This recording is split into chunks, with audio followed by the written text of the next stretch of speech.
Okay, I'm back. Alright, so let's continue this story. So Apollo's already here. Now the question is, why?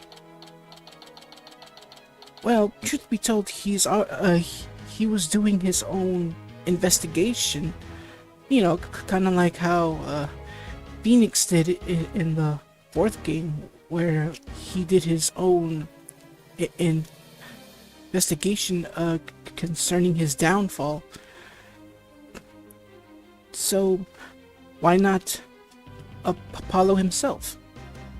All right, so we're back in the good old ruins of Court Room 4. Here we go.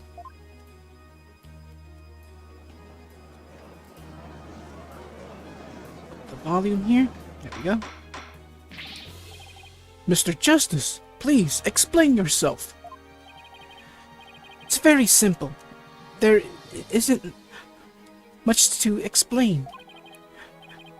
The defendant, Miss Athena Sykes, might not be innocent.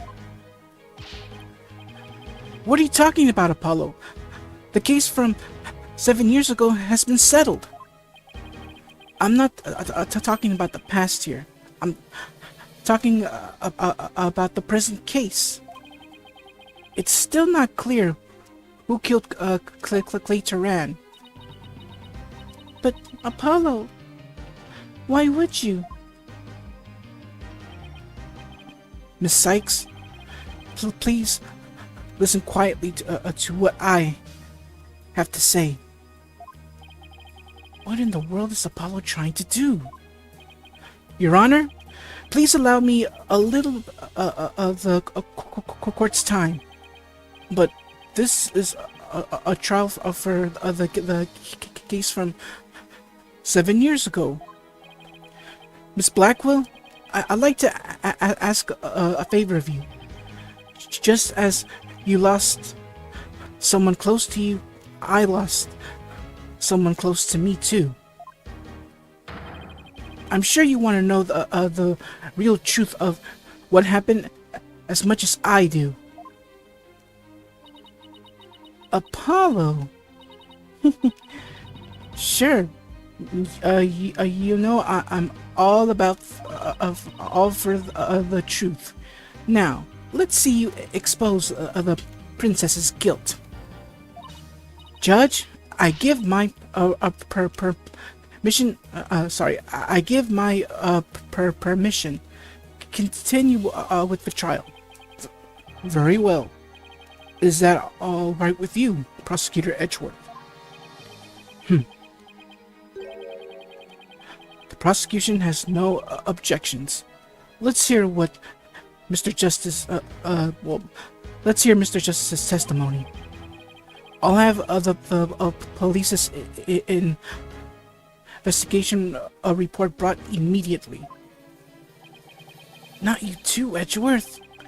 I really hope it's because you have something up your sleeve. Very well. Your opening statement, please, Prosecutor Edgeworth. As you wish. Let's review the case of the murder of Mr. Clay Turan. Sorry if I mispronounced it. My fault there. So, alright. It was made clear in the previous trial that Solomon Starbuck was not his killer. Therefore, the true culprit was someone else. On that day, the culprit waited for the astronauts in boarding lounge 1. When the two men made their escape out of the Space Museum, the killer attacked Mr. Turan with the same type of knife that was used 7 years ago. The murderer then escaped into the Space Museum. Next, Director Yuri Cosmos switched the launch pads. After that, the culprit escaped the Space Museum and escaped via boarding lounge 2. Therefore, This trial must make clear who Mr. Turan's true killer was. In other words, we must discover who it was, excuse me, who it was that escaped through the Space Museum that day.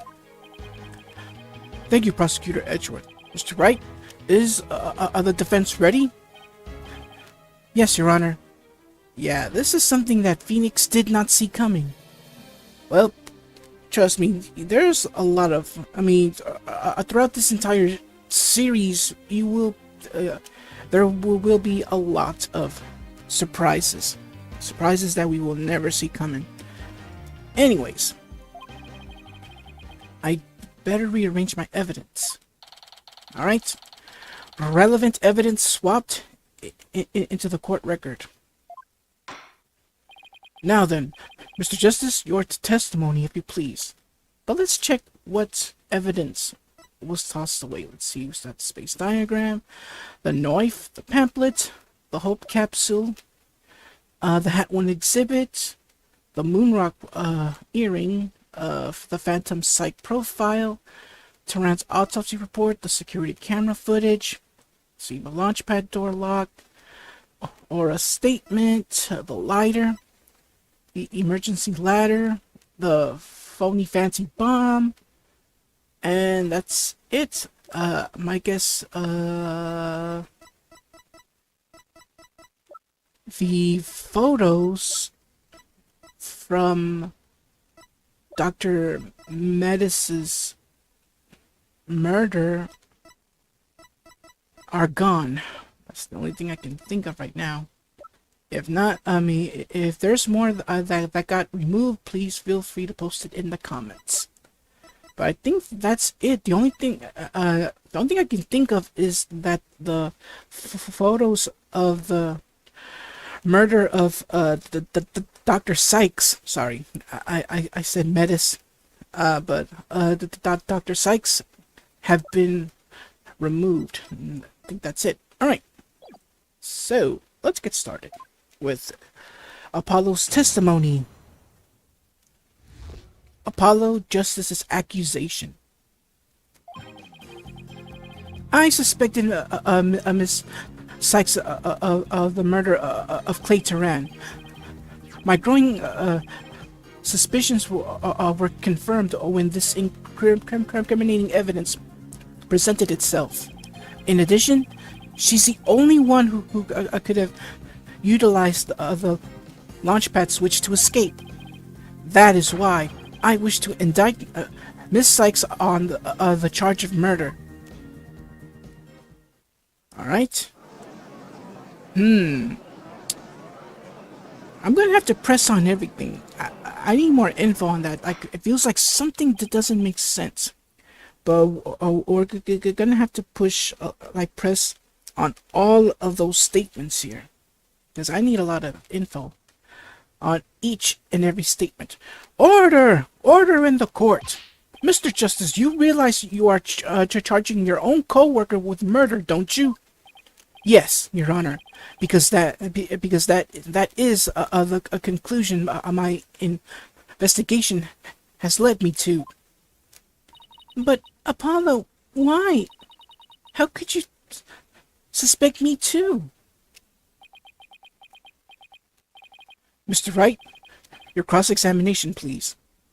Only the judge can say that, dummy. I don't get it. Just what did you find out over the past few days to make you think this? Alright. Here we go. I'm gonna have to press on every single statement. All 4 of them. Hold it! What first made you suspicious of Miss Sykes? It all started when Miss Sykes and I were investigating the crime scene. When she saw the weapon that killed Mr. Turan, my bracelet reacted. She said she'd never seen the knife before, but my bracelet told me otherwise. And then every time after that, my bracelet would react when she talked about the case. Poor Apollo must have been beside himself during that investigation. I didn't know what to do or think. I couldn't even sleep. In that condition, I knew I wouldn't be good in court. Well, any good in court. So I decided to wear an eye patch, so I wouldn't be able to perceive any of her tales. And there's your reason. The reason why Apollo has that eye patch on. His eye was never injured. The reason why he's covering up his eye, specifically his right eye, is because that's the eye he uses for the perceived mechanic. Though I always thought that it involved both eyes, which is kind of weird though.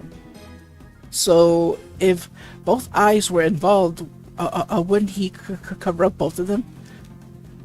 Make him known as the blind lawyer? Anyways, all joking aside, let's continue.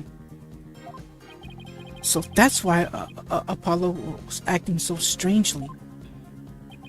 But the reason Miss Sykes unconsciously reacted to the knife that way is because she stabbed her mother's murderer with one eye identical to it 7 years ago. Objection! But that knife was also the murder weapon that was used to kill Clay Turan. My bracelet could have also reacted to her because she knew she was his killer too. I guess he has a point. But my bracelet wasn't the only reason I became suspicious of her. Alright, next statement, let's press. That's the lighter that was found in the Space Museum with her fingerprints on it, right? But even if it seems decisive, there must be other facts we don't know about it yet. If that's so, go ahead and prove it then. Look, honestly, I don't know what to believe it's true either. But Miss Sykes was the only one who was in the Space Museum at the time of the murder. But, Mr. Justice, Miss Sykes has had absolutely no motive to kill Mr. Turan. 7 years ago, Miss Sykes lived at the Cosmos Space Center. It wouldn't be strange if she had some kind of connection to him. Besides, people sometimes kill for motives we can't even imagine. I know you've seen plenty of cases like that in your own career, Mr. Wright.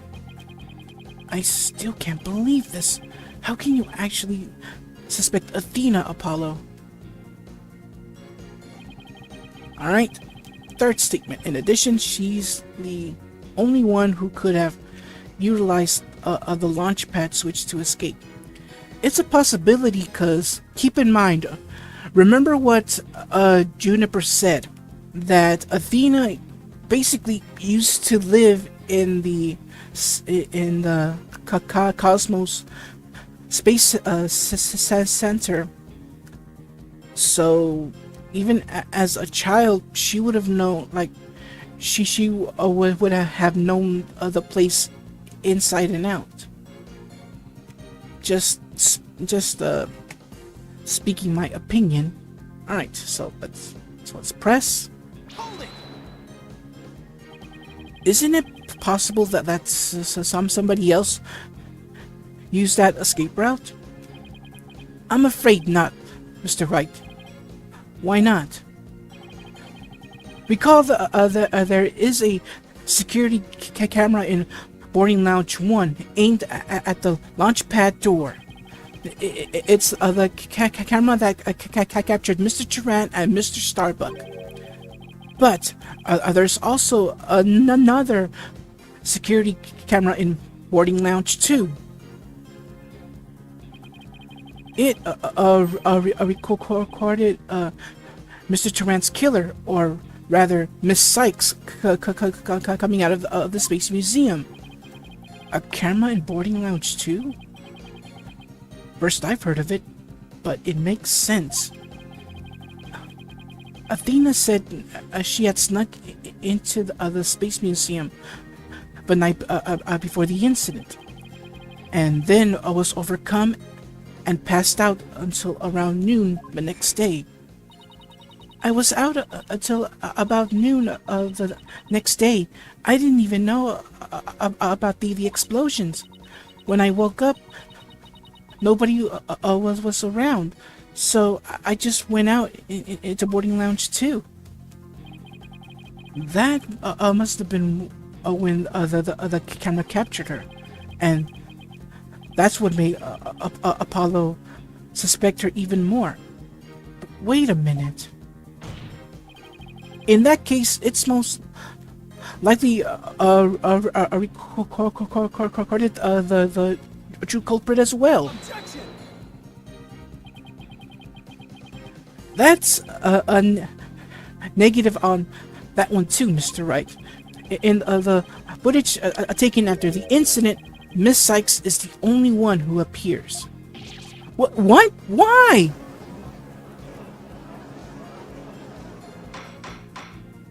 Order! Order in the court!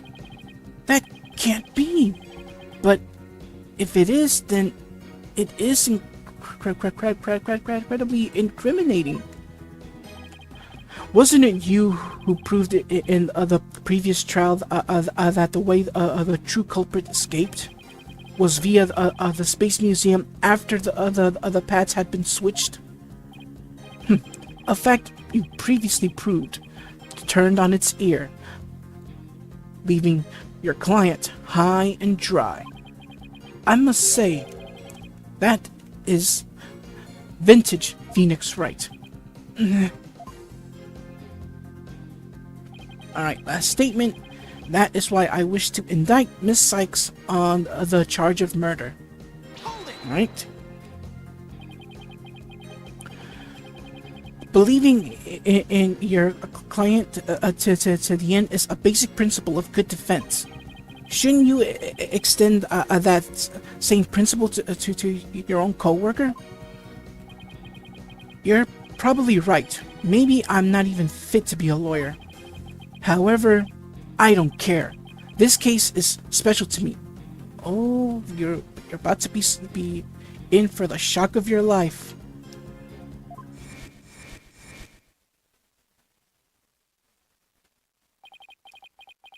Clay was my friend, and that's why I just have to know the truth. And yeah, that truth is not gonna be what you expect, Apollo. Sorry, but it's just the way it's gonna be. Well, it's just the law of the series. Apollo suspected his own trusted co-worker of killing his friend. To dispel his doubts, he investigated on his own, but that only leads to more doubts. Apollo must have been really struggling with this. Well, Apollo may have doubts, but I'll say it again. Athena Sykes isn't the murderer. Then I have only one thing to say. Evidence is everything in court. Well, Mr. Wright, think you have the concrete proof to knock down my arguments? Your arguments have been very clear, Mr. Justice, and your facts appear to be indisputable. Well, Mr. Wright, what do you think of my theory?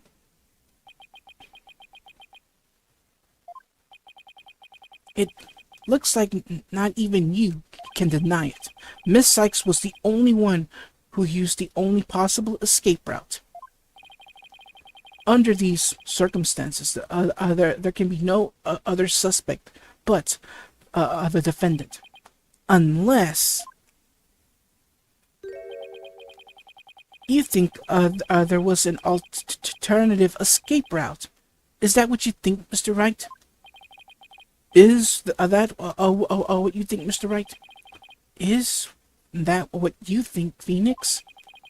Was there an alternative escape route? Does the word "duh" mean anything to any of y'all? For that, I'm talking about the people in the courtroom. Yes, of course, there must have been. Just don't ask me what. You're just bluffing again, aren't you? Me? Bluff? No way. He knows me too well. But not well enough. It's fine, Mr. Wright. Even a bluff would suit me just fine. As long as you can clear this doubt inside me. Wait. So is this? Is that what this is all about? I want to believe in the Athena. I really do. But what is faith? Faith without doubt. That's why I need to question her guilt, so that once the truth finally comes out, I can really fully trust her. So that you can really trust me? It seems your junior partner has just showed us what trials are really all about. I believe you're right.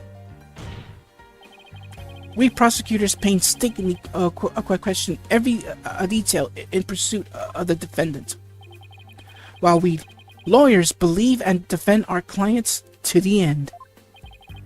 When both sides go all out against each other, that's when we discover the truth. Precisely. When the battle is over, we will understand the true meaning of trust. That is exactly what trials are about. Wouldn't you agree? Yes, I couldn't ignore the seed of doubt that was growing inside me. So I decided I needed to face it head on. Apply directly to the forehead. No matter what the truth is that's waiting ahead, I won't be afraid. That's so like Apollo, always uber earnest about things like that. Well, this, Mr. Justice, I vowed to dispel every last bit of doubt in your heart. Good, because I want to believe in Miss Sykes again. You're really hoping there was an alternative route, aren't you, Apollo? But if I use the process of elimination, there really aren't that many possibilities. Director Cosmos was at the southern exit, leading only the control room and the corridor to the Space Museum. Which door could the culprit have escaped through? Come on, Mr. Wright. Where do you think the culprit escaped to?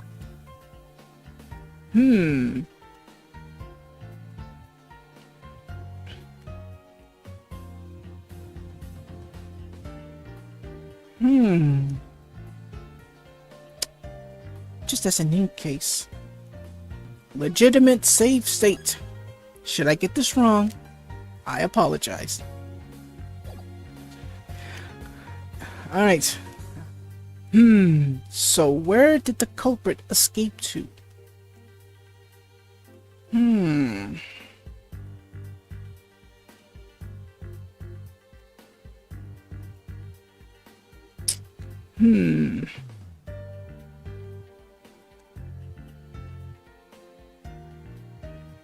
Where could he escape to?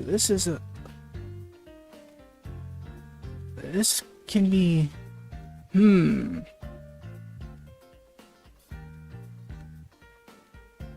Okay, so this is where the trash chute is at.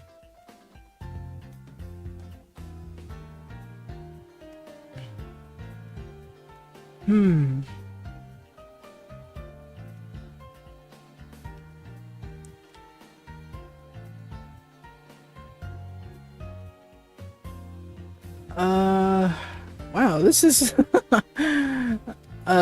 this is gonna be very tricky here. Okay, so you don't think C means for the culprit right here? I'll give it a shot, so here goes. Nope.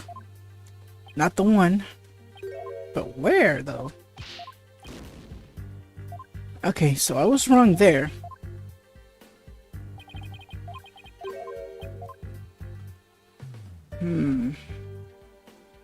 Is it here?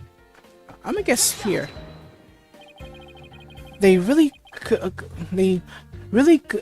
only have escaped to the corridor to the Space Museum.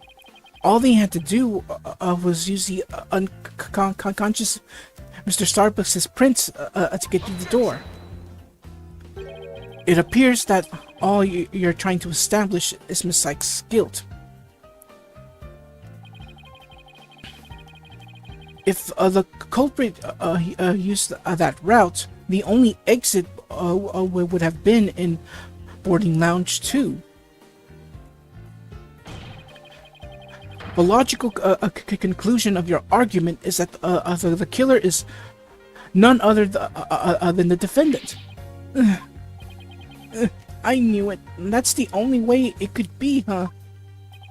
If the culprit escaped into the other corridor that leads to the Space Museum, then I guess it's true. The only exit would have been into a boarding lounge 2. But Miss Sykes was the only person captured by the boarding lounge 2 security camera. I investigated the crime scene thoroughly. But the only place the culprit could have escaped to was the Space Museum corridor. There weren't any other secret corridors or anything. So that leaves us with no other conclusion to draw but that Miss Athena Sykes was the culprit. What could that answer be? Was there really no other escape route? But, hold on a sec. What if...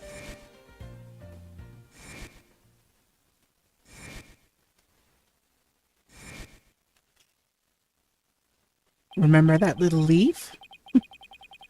Where did those mysterious leaves we saw in the corridor come from? What if they're a clue to the culprit's real escape route?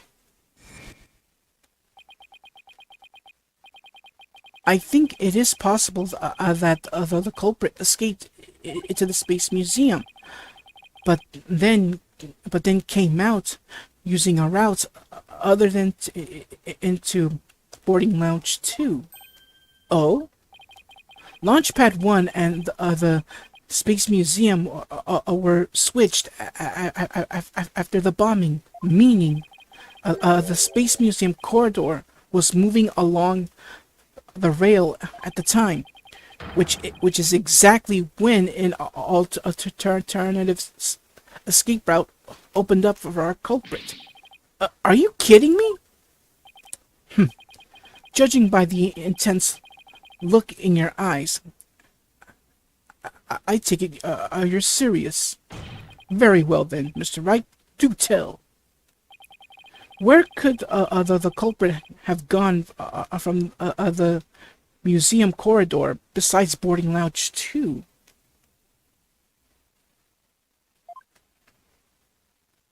Hmm.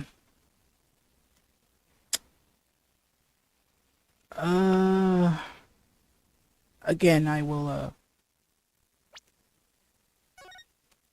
legitimate save state.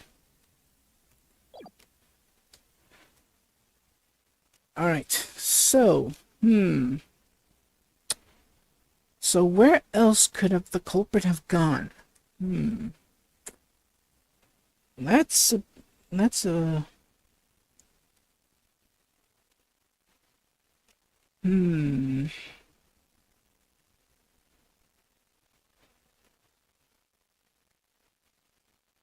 I'm gonna guess right here, but let's see.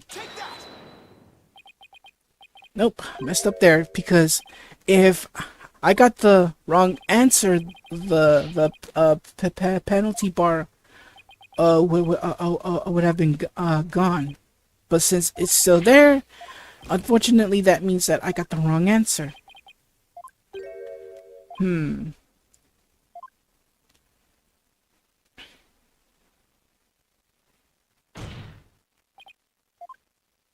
Yeah, let me skip that. Alright, so where? Is it right here? Nope. Again, I messed up. There's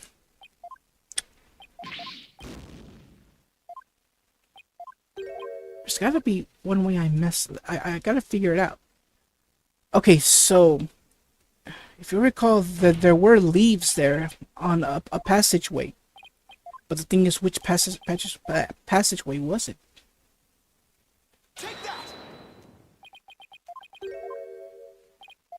Looks like I'm down to my last chance. Oh boy, this is not going so good at all.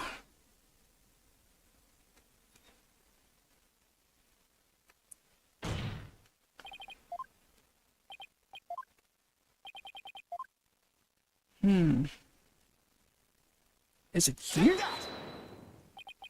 Nope, I messed up. I'll be right back when I reset the game, so yeah. Wonder if it's... trying to figure out... Is it... here? Oh! Now I remember, okay, so... Yeah, since... Okay, I wouldn't say I remember now. I was trying to think if the leaves... because I remember seeing leaves in one of the space corridors. So, it had to be... Which one would it be? Like, which... like, outside the corridors had to been there. Like, which one would he have escaped? Because if you recall that one of the corridors, there were these leaves there. How could they have gotten there? Alright, anyways, we found something odd while investigating the museum corridor of this afternoon, namely a few dead leaves on the floor. Considering where dead leaves come from, they point us to exactly where the culprit escaped to. Yes, I remember seeing some leaves myself. Do you mean? Yep.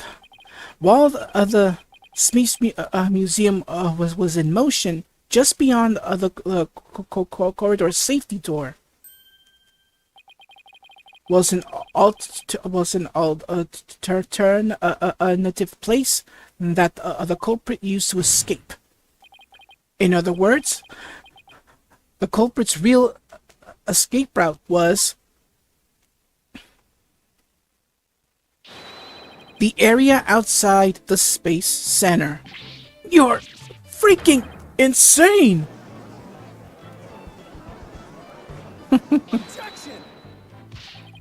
Do you know how impossible that would be?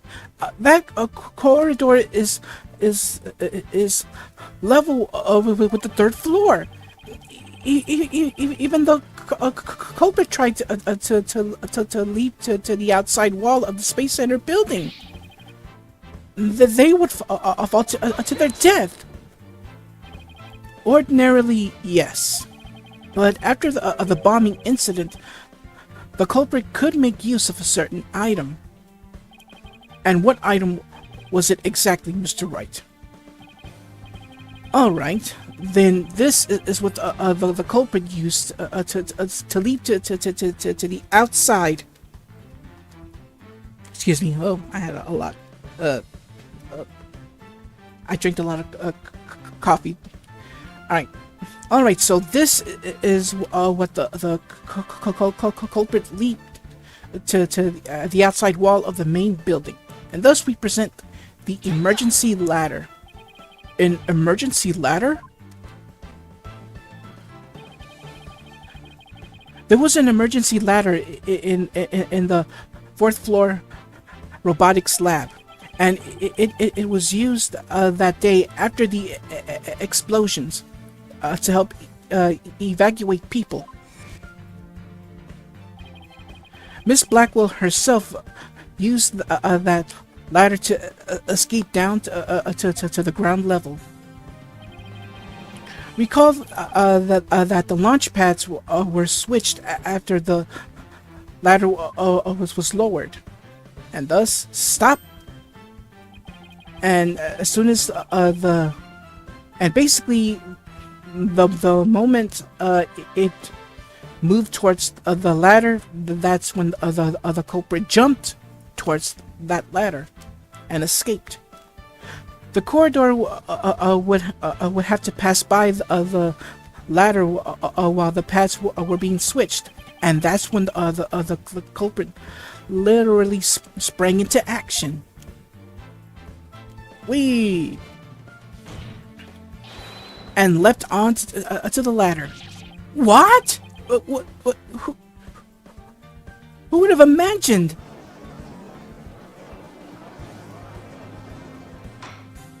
Order! Order in the court! Well, an alternative escape route seems to have emerged. Which means someone other than Miss Sykes could have been the culprit, right? Making things up on the fly in an attempt to sway the court again, are we, Mr. Wright? Well, truth be told, it's not impossible. Unless the ladder was close from the moving spot. I mean, it's not possible. I mean, it's not impossible. Your theory has so many holes. It puts Swiss cheese to shame. All right then, name one. I have here detailed info about the Space Center according to this.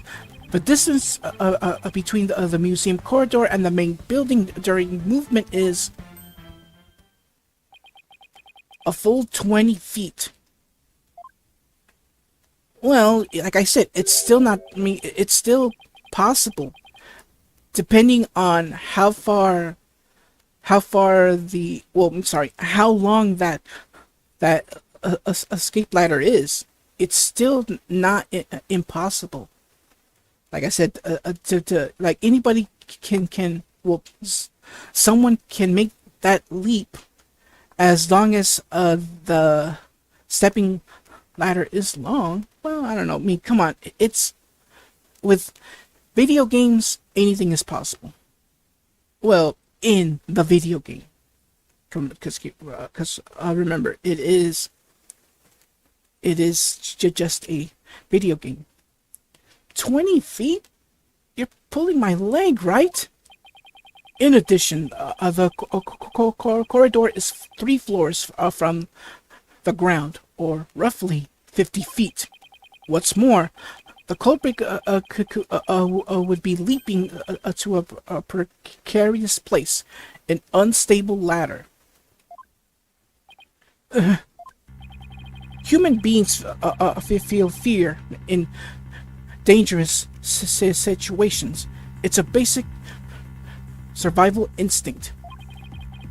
Well, there is someone that hasn't shown any emotions. We'll get to that later. An ordinary person would certainly hesitate before jumping, or even freeze in fear and not jump at all. Objection! But the culprit had just murdered someone. They weren't in any ordinary state of mind. Nevertheless, why would they have taken that kind of risk? They could have waited for the switch to be complete and escaped to the boarding lounge. Because there was a security camera in boarding lounge 2, the culprit knew they would be recorded if they left the Space Museum that way. In that case, the culprit could have hidden in the museum until things settled down, and then blended in with the other people at the museum. Excuse me one second, I'll be right back. Okay, I'm back. Sorry about that, the dog was barking. And thankfully I figured out like a plan to edit the videos to make it like more easier. Write down the time codes, like whenever an interruption happens, like you pause the recording. Don't stop the recording. Just pause it, and then take a look at the time code. And instead of writing like the exact time code, just start where it started. Like for example, I paused at 45 minutes and 27 seconds. So instead of putting instead of writing down the 27 seconds, I just put in the minutes where I began the pause. So in this case, 45 minutes. So that way I'll know exactly when to be ready. So if it's helpful, helpful, cool. But this is how I started doing this, is because whenever I'm editing the Phoenix Wright videos, man, I have to go. I have to hear like the entire playthrough, well, the entire part, just to know when this happens. I've been doing that since the beginning of this marathon. So, but now I finally found a way. Keep track of your time codes. All right, where was I? All right. Oh yes, and then blended in with the other people after the museum was open. That's a good point. But you claim that despite all this, the culprit took a 20-foot death-defying leap, and all in the brief moment of the corridor and ladder pass by each other. That's also a good point. They would have needed a running start while the corridor was making that jump. If their timing was off, or if they couldn't jump far enough, it would have been an instant death. What kind of a person would attempt something like that? Stop bringing up good points, Edgeworth. This true culprit of yours is nothing but a figment of your imagination. Why do you always have to point out every flaw?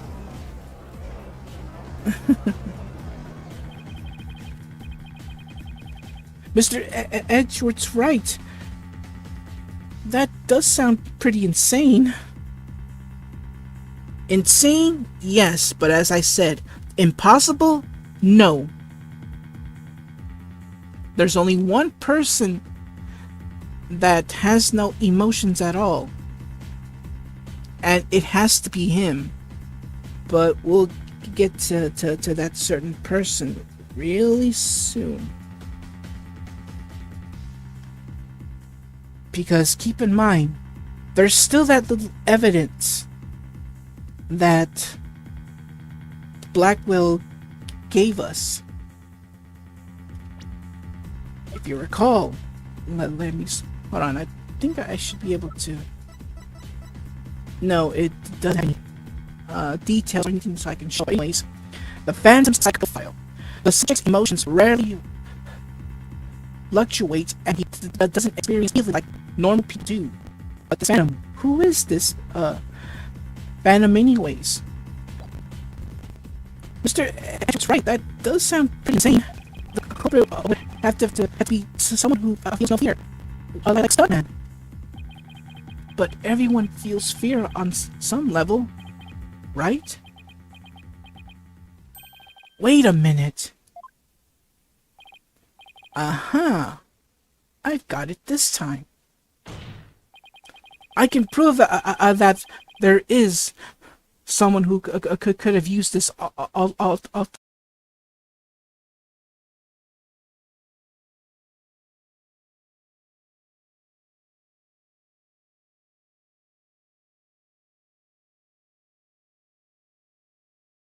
alternate escape route. Oh, can you now? This proves the possibility who could have used this alternative escape route. And thus we present the Phantom's Psych profile. What's that, Mr. Wright? This is a certain person's very interesting psych profile. The subject that doesn't experience feelings like normal people do. In other words, this person doesn't feel happiness, sadness, or fear. Doesn't feel fear? What? Right! You can't be serious! Without the constraint of fear, he could easily do what an ordinary person wouldn't dare. Just as you or I could do a broad jump on the ground without the slightest fear.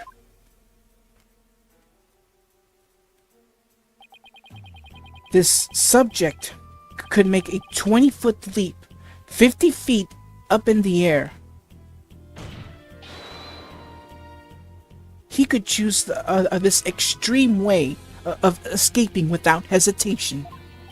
So you're saying that to a person without fear, the alternative route would be quicker and eliminate the chance that they'd be spotted? That's definitely pretty extreme, Mr. Wright. But was there such a person at the scene? Yes, the Phantom, that mysterious, shadowy figure who keeps popping up. Oh dear, the Phantom again? I knew the Phantom was there behind the scenes of the Space Center bombing, but I wasn't sure if he was connected to the murder of Clay Turan as well. However, now it's clear. The Phantom is the one who not only bombed the Space Center, but also killed Mr. Turan. What? What?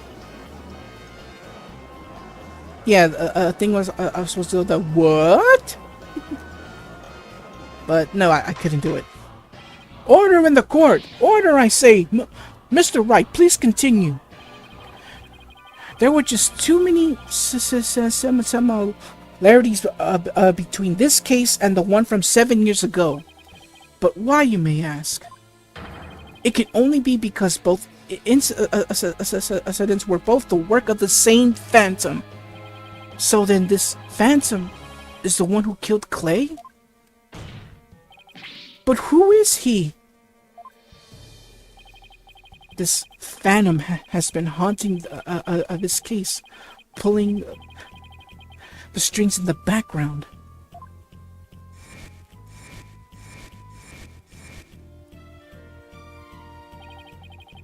Who could this unidentified international spy be?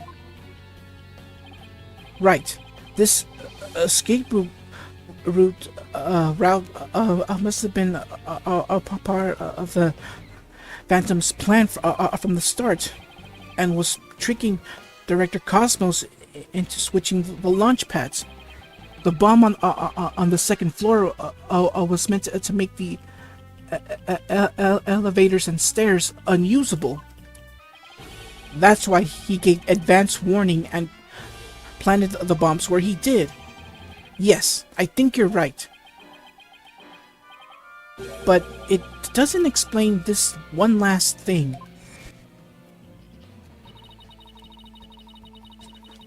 So I'd lower my emergency ladder like the detective leading the evacuation told me to. But it was such a pain. Why couldn't they have used ladders in the other rooms? The robotics lab wasn't the only room with an emergency ladder, but he could have made that leap unless he was certain which one it would be. So you mean the Phantom must be someone who knew that particular ladder was going to be used? That's right. Who could it be? Wait a minute. So I lowered my emergency ladder like the detective leading the evacuation told me to. Miss Blackwell lowered the ladder after being told to by the detective leading the... Ah! You gotta be kidding me. Did you figure it out right? Do you know who the Phantom is? Yes, I do. Who is it? Who killed Clay? Our mystery spy, known as the Phantom, is none other than... Detective Bobby Fulbright.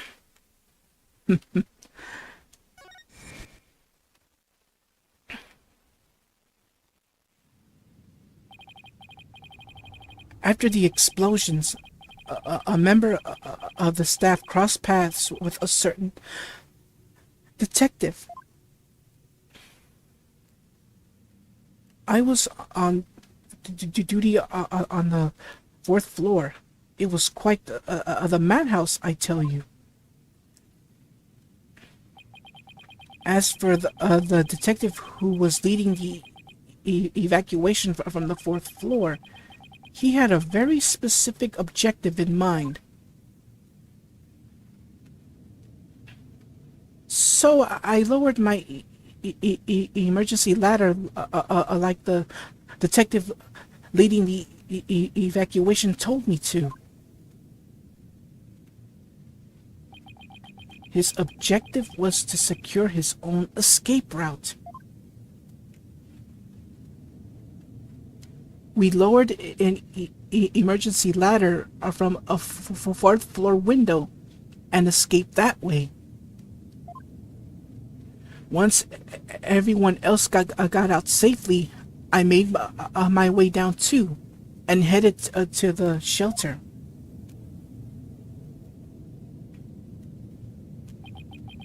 This is a detective you all know. He's even the lead detective on the current case.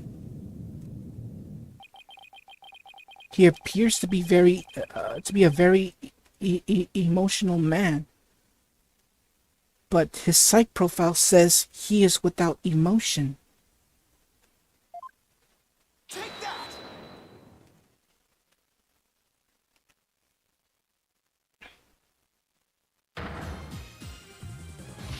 What? Are you saying you mean the Phantom is Detective Bobby Fulbright? Exactly. We were all taken in by his fake persona. Detective Fulbright's real identity is the Phantom. Order! Order in the court! Mr. Wright, how could this be? Well, that's easy, Your Honor. Detective Fulbright was leading the fourth floor evacuation effort.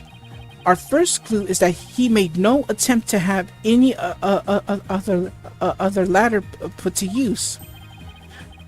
The ladder in the robotics lab is the only one he ordered to be lowered.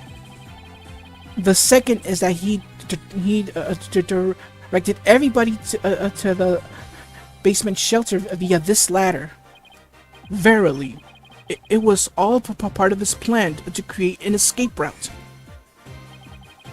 After Fulbright saw to it that the ladder was lowered from the robotics lab, he went to the lounge where he killed Clay Terrat and escaped into the Space Museum. The museum started moving slowly, so he waited for the right time, but got a running short. And just as the corridor was passing the ladder, he leaped onto it. I don't believe it! That addle-pated detective did all that? Was it really him? I mean, all this time? I thought... Sorry, we didn't catch your name. My name? I'm Bobby Fulbright. The heroic a detective who defends our good citizens from evil. The champion of justice who comes running whenever you're in need. And my catchphrase is it's in justice we trust. Then his concern for Simon was also just one big act? I swore to reform Prosecutor Blackwell and make him a valued member of society again. So I can't just sit by and watch him give in to his emotions and tear the defendant apart. That monster killed Clay? He had me completely fooled. Come to think of it, he's the one who brought that bloodstained lighter to court too. The scumbag even made me turn on Athena. Darn it! How the heck did I fall for all that? For him to have wormed his way into the police department as well. Your Honor, the defense demands to question Detective Bobby Fulbright. Yes, I agree that we need to hear from him right away.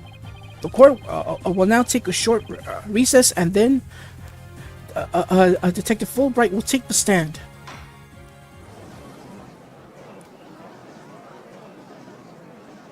The plot thickens, everyone. The plot thickens.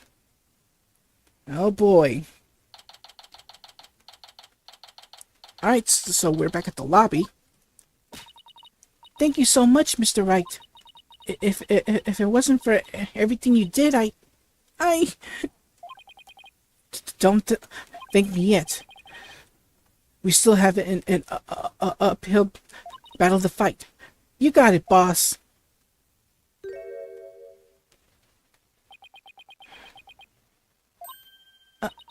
Apollo.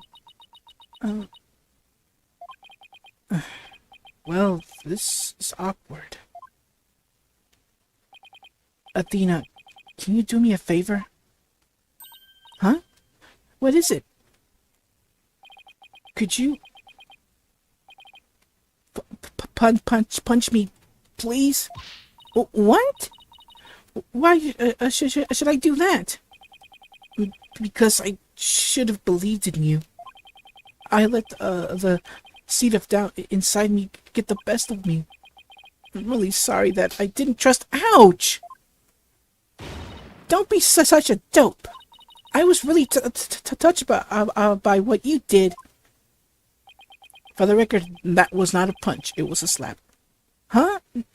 Now, what are you talking about? I want to believe in Athena. I really do. But what is faith without doubt? That's why I need to question her guilt. So that once the truth finally comes out, I can really fully trust her. You took the time and effort to genuinely think about who I am and what I'm made of. After all that, how could I punch a true friend like you, Apollo? You didn't have any trouble slapping him a second ago. Thanks, Athena. And thanks for waking me up to reality again. Guess I know who to call it if I ever get sleepy in court. It looks like you have some promising young people working under you. Edgeworth. Yeah, I think they're pretty great myself, and they're not afraid to keep me in line. Anyway, I have some very good news. Or Blackwell has surrendered, and the hostages have been set free. Chuchi and all the others? Oh, thank goodness! Miss Blackwell said she had something she really needed to do, so I granted her special permission to do what she must. I wonder what it is. Oh, speaking of which, Miss Blackwell, I didn't come to apologize. If that's what you're thinking, girl, you know you should you have a lot of explaining to do. Well, mostly apologizing. So don't even think about saying that again. My actions are what allowed the truth of what happened 7 years ago to come to light. But I did come because I had something to say to all of you. Miss Aura, she better not be here to complain about something. Miss Blackwell, I want to apologize to you. The fact that you couldn't trust the court system is our fault. Yes, it's true. The courts are filled with incompetent idiots. Still, I suppose I could let you handle the rest of this case for me. Oh, Miss Aura, does this mean you're starting to trust the system again? No, of course not. Be quiet, hunk of junk. It's just, I wouldn't mind if you were the ones who took Metis' killer down. Leave it to us. We'll get him. So I guess that means she's starting to trust us, at least. Aura. Simon, I'm so glad both you and the princess were cleared of all suspicion. And it's all thanks to me and my robots. You'd better be grateful. I never imagined you would go that far, though you always were extreme. But I don't recall ever requesting your help. As closed as ever, I see. Well, now that you've been released, I guess it's my turn to go live in the slammer. I just hope you're not the prosecutor for my trial. You'd probably give me the death penalty. You know me all too well. I guess love can take on a variety of expressions, including stunted in their case. But I truly was about to be executed tomorrow, though because of you, it looks like I won't be crossing the sticks just yet. You have my heartfelt thanks, Aura. I'm sorry I caused you so much anguish. Simon.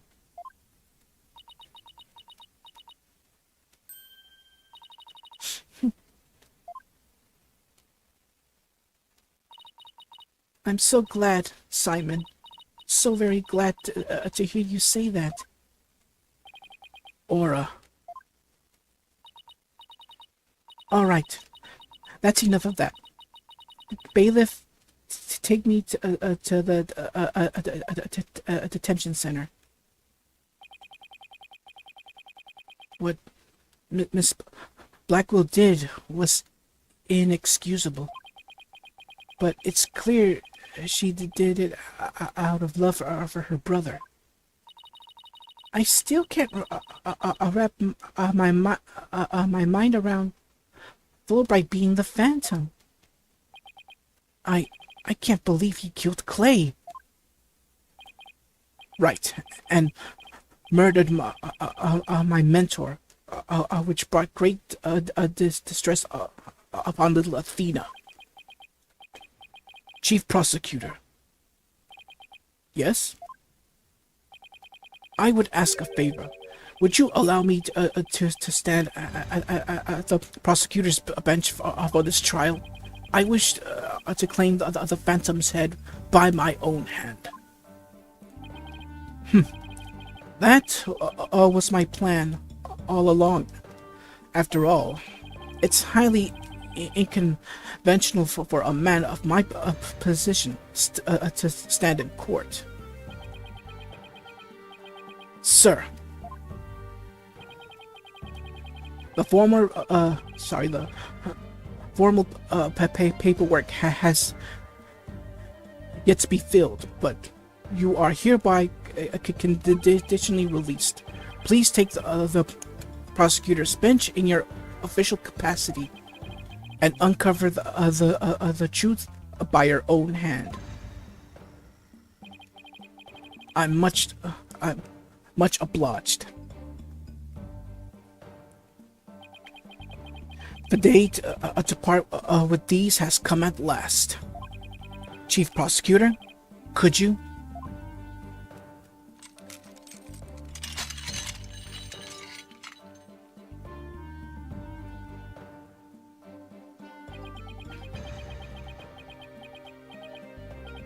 How long have I waited?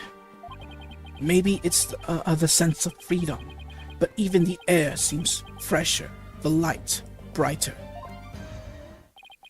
And I will relish slashing that blackguard Fulbright to shreds without mercy.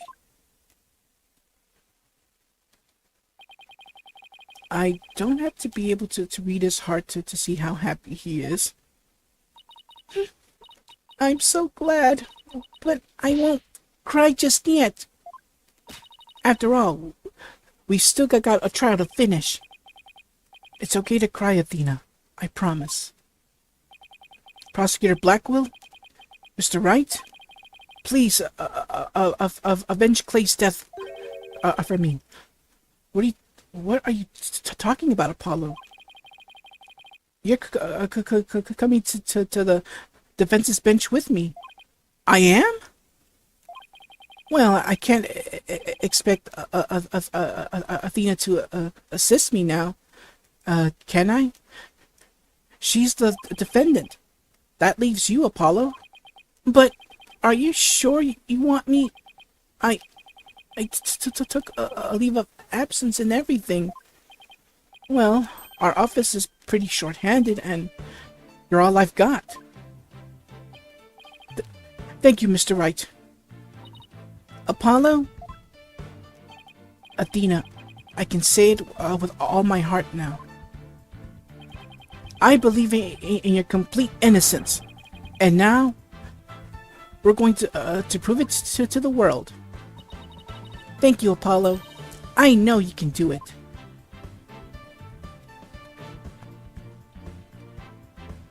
Whew. So, you won't be needing that eye patch anymore, right? Right, because I'm fine now.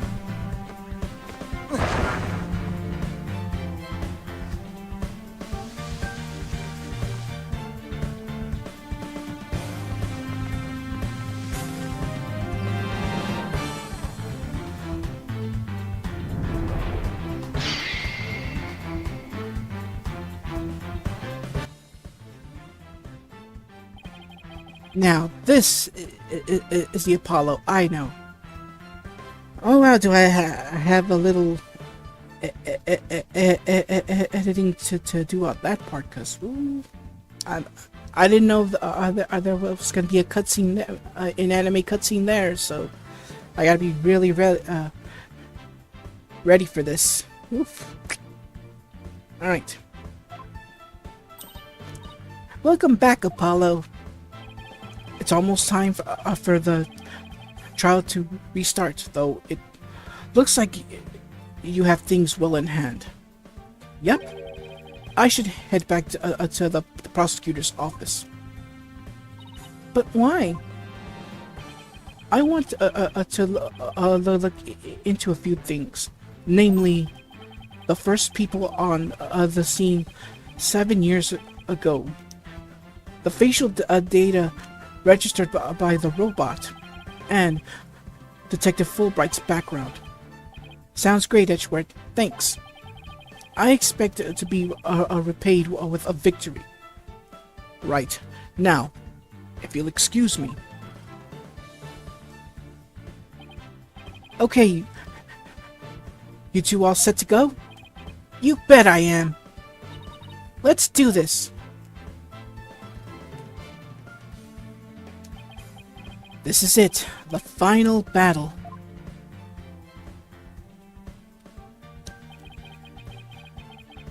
The murder of Apollo's friend, the courtroom bombing incident,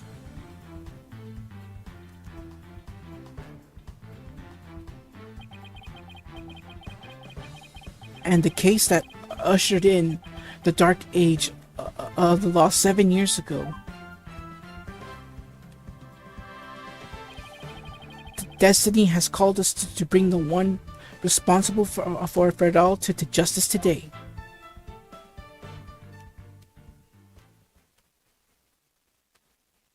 Alright, here we go. Alright, so we're back at the courtroom 4. Let's do this. Much better. Let us reconvene. But the Defense is ready, Your Honor. The prosecution has never been more ready. You know, this is the first time we've been at the defense bench together since I debuted. Now that you mention it, although back then I thought you were more loud than you were reliable. You've really come a long way since then, Apollo. You've grown a lot. Well, there have been some hiccups, but I guess I've done pretty well. He's still got that ego of his, though. Prosecutor Blackwell? Within with the 7-year mistake now resolved, you can finally take your rightful place. Yes, I guess we can keep the chit-chat for later. But bailiff, please bring in the witness immediately. Even with those handcuffs, Prosecutor Blackwell seems to be pretty much the same. 7 years of grumpiness doesn't go away so easily, I guess.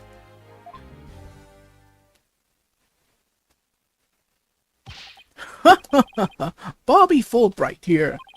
I heard I was needed on the stand, so here I am. Detective Fulbright, do you know why you have been called to give the testimony? Yep, because there is only one reason I'd be called. And that is because it's time for justice. In justice we trust. Objection! You can't fool us with that act anymore. Your justice is nothing but lies. What? Are you questioning the integrity of my sense of justice? I mean, sure, sometimes I make mistakes, but hey. He's acting exactly the same as always. Tell me about it. He must be feeling awfully confident. Fulbright, if you wish to dispel our suspicions, then let's get to your testimony. All right, fine. You want me to prove my righteousness? I can certainly do that. All right, here we go. The embodiment of justice. Also keep in mind that the name of the testimonies, depending on whether you're playing the English version or the Japanese version, the name of the testimonies can be different. For example, the only one I know right now is this one, the embodiment of justice. However, in Japan, the name of the testimony is Seigi no Moshiko, or translated, justice sent from heaven. Oh, wow. Yeah, translations can be weird sometimes. Alright, without further ado, let's get this started. I am the very embodiment of justice itself. I won't have you make me into a villain with your far-fetched arguments. And this bit about the escape route is only a theory. You don't have any proof. What we do have is proof that Athena Sykes is the culprit. This lighter with her prints on it. You don't say, huh? Well... so you're saying the suspicions against you are completely false? And the defendant is the real culprit? That's right. Mr. Lawyer's escape route is totally circumstantial. He doesn't have any proof that I made a big leap onto a ladder. We don't have proof. You are correct about that. However, you don't have any proof for your claim either. No, I guess you're right. But you can't define justice with evidence. Who can define it anyway? Justice! Just is! Objection! Don't make me break out a dictionary on you. Please, don't throw the book at me. Tell me the Phantom didn't just make me set up a stupid pun for him. Let's just try not to lose focus, alright? But my justice is crystal clear. What's not clear are your eyes. Wake up and smell the justice.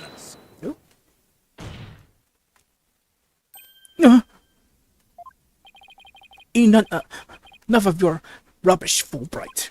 If you have even an ounce of justice, then you will answer the other court's questions and prove it. Prosecutor Blackwell? Prosecutor Blackwell looks torn. Well, Fulbright was his partner after all. Prosecutor Blackwell is right. The truth will be revealed in the cross-examination. The suspicions against Fulbright are, at this point, only suspicions. As is my duty, I will judge the claims against a detective as impartially as I can. Does anyone have any objections? That's fine, Your Honor. Now, ask away and don't hold back. Did I say back correctly? Probably not. Well, there don't appear to be any objections. Very well. Mr. Wright, please begin your cross-examination. Here we go. Let's see. I was kind of hoping my penalty bar would replenish, but oh well, not the case. That's not the case anymore. Alright, let's see. Ha ha ha ha ha. I am the very embodiment of justice itself. Well, ha ha ha ha ha. Your suit looks ridiculous. I won't have you make me into a villain with your far-fetched arguments. Hold it! My arguments are hardly far-fetched. There's careful reasoning behind my theory. Yes, well, apparently there's reasoning behind even a tofu burger. I've actually tried tofu once, well, in bite-sized pieces. When my friend Mike, if you remember from the second episode of a segment I did called Friendly Battle Saturday, which I don't think it's ever coming back. We all went to a ramen place for my birthday, and I ordered the miso ramen, and for an appetizer I got miso soup, because I've always wanted to try miso soup. Ooh, it was delicious. And in there it had like these bite-sized pieces, kind of like M&M sized pieces of tofu, and I figured I hope tofu is good, so I gave it a taste, and I was not disappointed. It was so delicious. Anyways, sorry about that. But what we have against Miss Sykes, though, is not just reasoning, but solid evidence. And it's called the lighter, with Miss Sykes' fingerprints on it in the victim's blood. Yes, that's true, but wait, Detective Fulbright was the one who brought that evidence to the trial. If you harbor any suspicions, I suggest you ask Fulbright, right, Dono? Especially about that lighter. He's right, but what exactly should I ask about? The position of fingerprints and the number of fingerprints, huh? let's ask about the number of fingerprints. So, how many prints were found exactly? 3. The thumb, the index finger, and the middle finger of a right hand. Inappropriate? But, oh well. Your Honor, this is an important statement. Could we please have it added to my testimony? You got it. He beat me to it. But be it in investigating or testifying, speed is the key. All right. So new testimony. Well, new statement. 3 prints were found on the lighter: the thumb, index, and middle fingers of a right hand. Really? Now that I think about it, wasn't there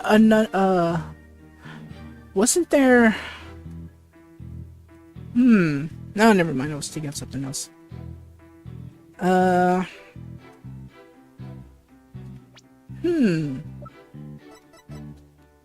Or a statement. The perp held a lighter with an earth emblem on it in their left hand and a knife in their right. Wait a minute. He's saying that there were fingerprints on the right hand. Well, on the lighter that there were fingerprints on the right hand, but in Aura's statement, the fingerprints on the lighter were from someone's left hand, huh? Let's present it. Objection! You say the prints were from a right hand. Is that correct? Well, that's right. Very clear prints. But that just doesn't add up. Huh? What doesn't add up? According to Miss Blackwell, who saw the culprit herself, this person held the lighter in their left hand. Oh? So here is the dilemma before us. Why are the prints on the lighter from a right hand instead of a left? Yeah. You're right. It doesn't make any make sense, does it? Your Honor, this lighter can hardly be called incriminating evidence. The witness's claims don't even hold water. Detective Fulbright, I hope you have a good explanation for yourself. I just can't understand it. They're definitely a right-hand prints, but then why are they consistent with Miss Blackwell's statement? I've got it. What have you got, detective? The mirror. The witness must have seen a reflection of the culprit in the mirror. Go on. Miss Blackwell was looking through the window of boarding lounge 1, wasn't she? I believe so.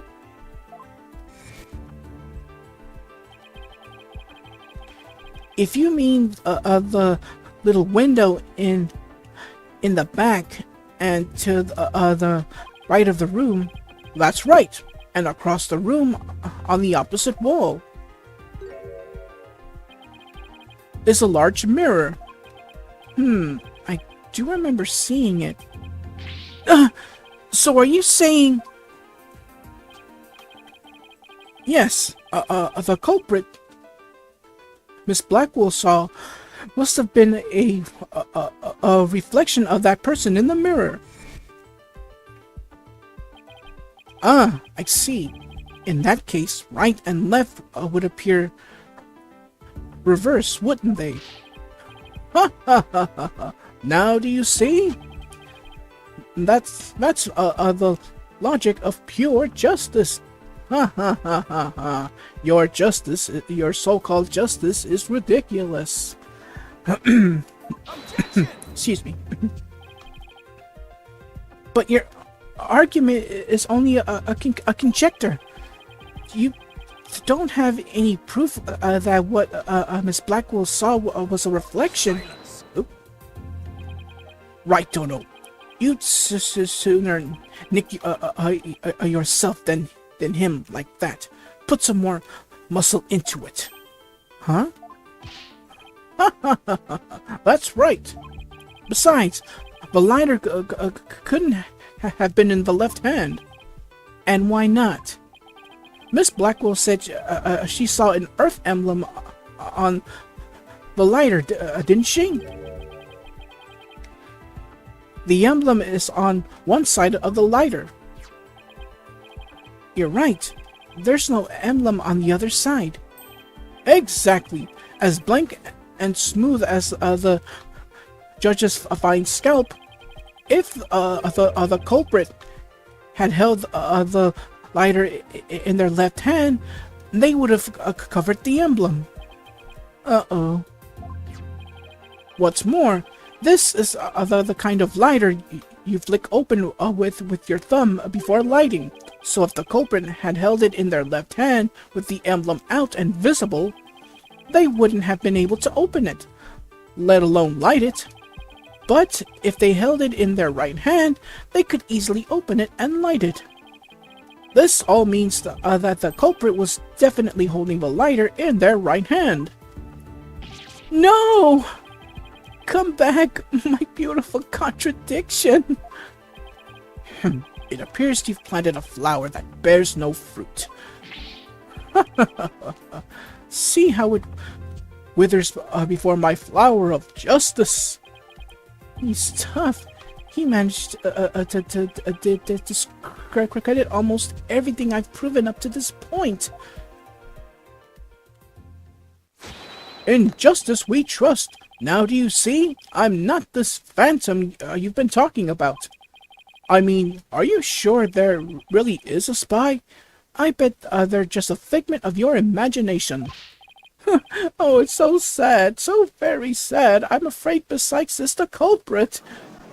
Hold it!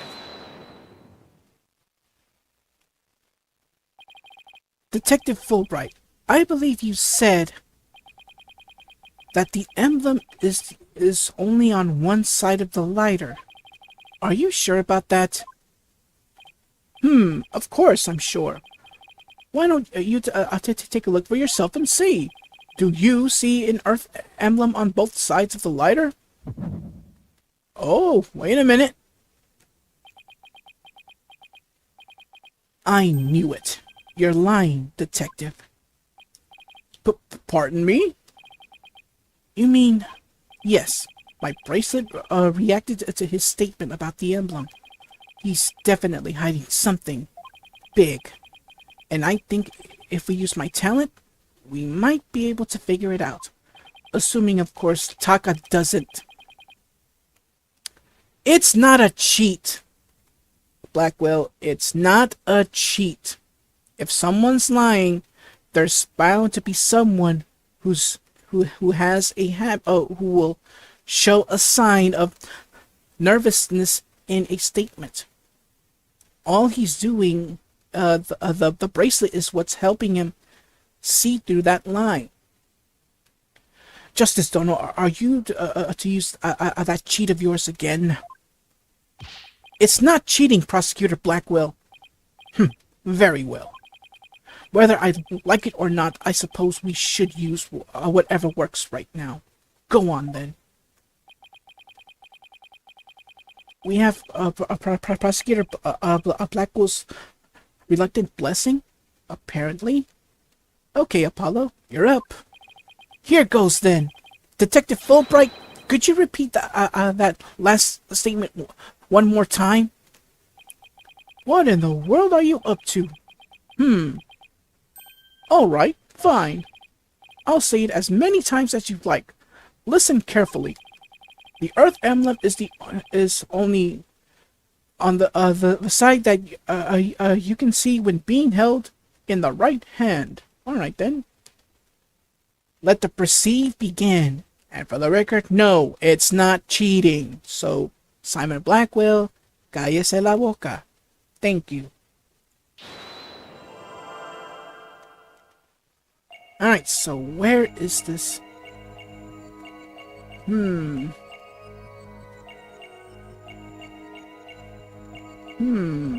can I find it? Nope. Let's try the hand here. Nope. Nope.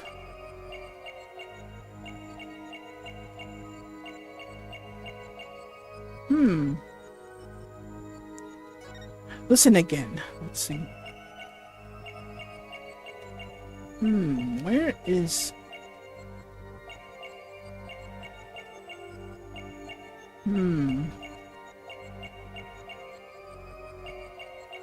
Where is it?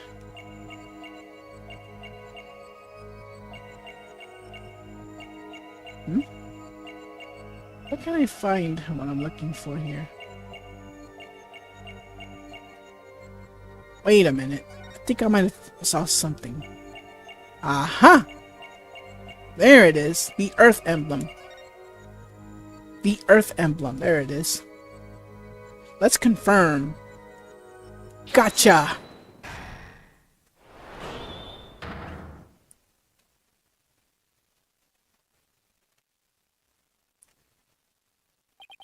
Detective Fulbright, you might not be aware of it yourself, but whenever you say the phrase, the Earth Emblem, your left thumb moves. In fact, it appears as though you're running it along the edge of your holster. Mr. Lawyer, I don't have the foggiest notion of what you're talking about. Be that as it may, I know it has something to do with the lighter. Let me examine it. But why? You're not making any sense. You can't just... Silence. Yeah, silence. Be still and do as you're told, Fulbright.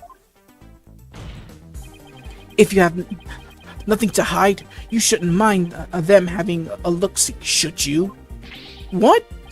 Not you too, Prosecutor Blackwell. He's right. If you have nothing to hide, then there's nothing you shouldn't even be worried about. I'm not sure what this is all about, but if Prosecutor Blackwell insists, it must be something important. I will allow the defense to examine the lighter. Good. Now maybe we'll learn something new. I hope so. Now let's check every inch of this thing. Alright, switchies. Switch. Oh. Yeah, we're gonna learn every single bit of info in here. Ugh. The back cover... the back is covered with blood. Say, did you notice anything funny about this blood stain? You're right. It suddenly breaks off unnaturally. Supposedly, the lighter was held with the right hand so that the emblem was visible. If so, the prints should be around the emblem and on the lid where you open it. You're right. There's definitely something off here. Alright, we're done here. Any place else? Nothing? Nothing? Oh. It's hard to tell if the prints are from a right hand or a left just by looking. I don't think looking at each point with the naked eye will tell us anything new. But this lighter definitely hides a secret. I agree. Let's check it out carefully. Alright, so let's switch here. Let's see what other places I have yet to... Alright. So this is the Earth Emblem Detective Fulbright was talking about. See anything noteworthy? Huh? Hey, look at this. the emblem's actually some kind of button.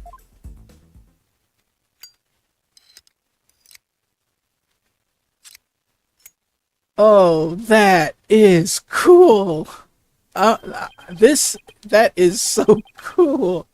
A lighter in the form that transforms into a mini pistol. Oh, that is so cool. Wow, it transformed into something. A handle, a trigger. Is this what I think it is?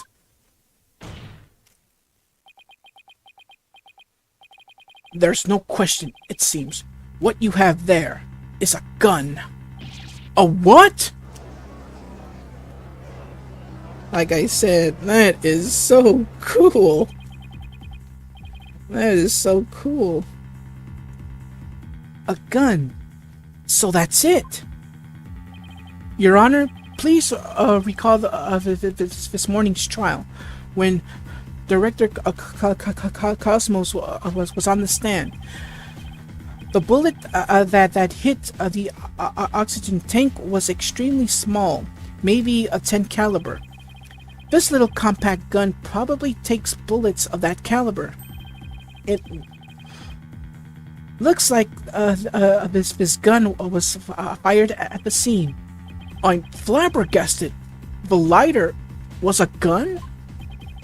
So when Detective Fulbright would touch his holster, that's right. Whenever he mentioned the Earth emblem, he must have had subconsciously thought about the secret behind the lighter. In other words, he knew it was a gun from the very beginning.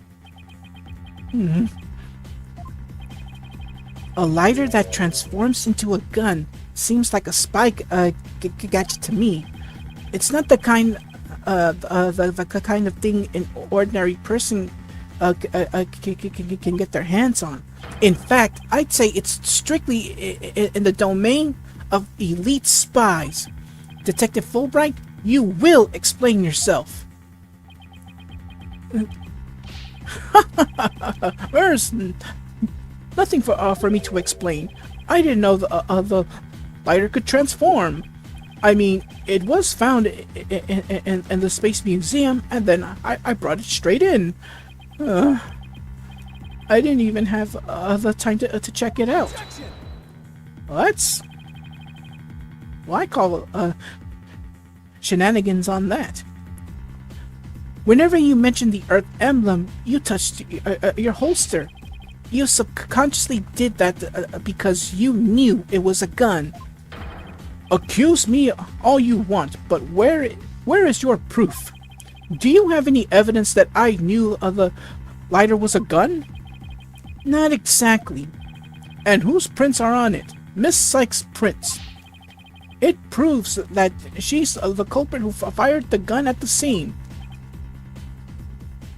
Yeah, the prints were on the bloodstain there, but what about the trigger?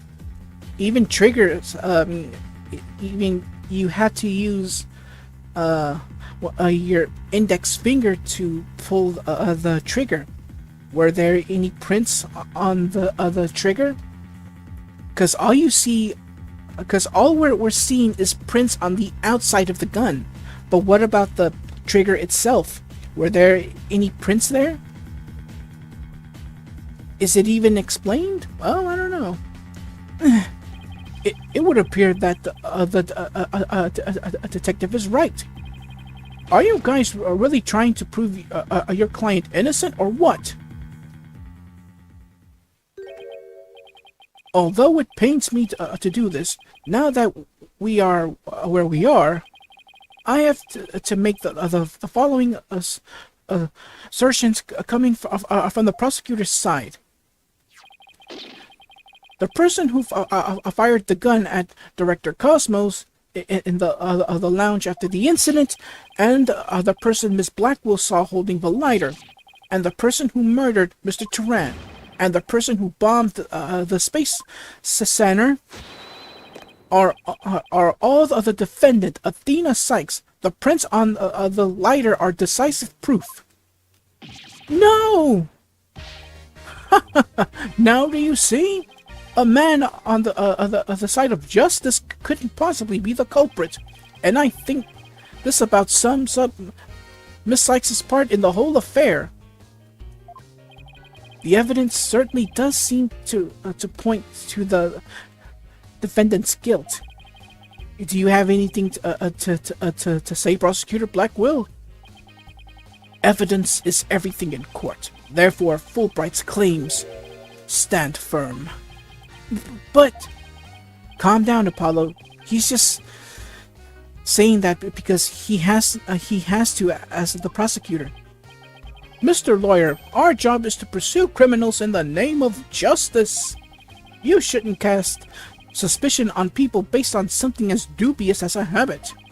In fact, you have a bad habit of showing up in court with an awful case of bedhead. Objection! Says the man who wears sunglasses at night. If it's proof you want, it's proof you'll get. I'll prove that this lighter is not Miss Sykes, but yours. Sounds like you've hit on something, Apollo. It's just if the prints on the lighter are the basis of accusing Athena, I think we should reconsider the credibility of the evidence itself. You mean you think this lighter might be forged evidence? That's right. It could all be a part of Fulbright's bigger plot. Did he do anything out of the ordinary while I was off on my own? I can definitely think of a few things. It is indeed. Have a look at this. What's this? A lighter? Ooh, excuse me. Sorry, small burp there. Detective, we'd like to run a comparison on some prints we found in the boarding lounge. Ah, yes, I just happen to have compiled the print the data of everyone related to this case. I can always make another copy for myself, so it's all yours. Consider it a gift. If we assume he's been laying a big trap for us all along, there's gotta be something off about this piece of evidence. What's wrong with the lighter as a piece of evidence?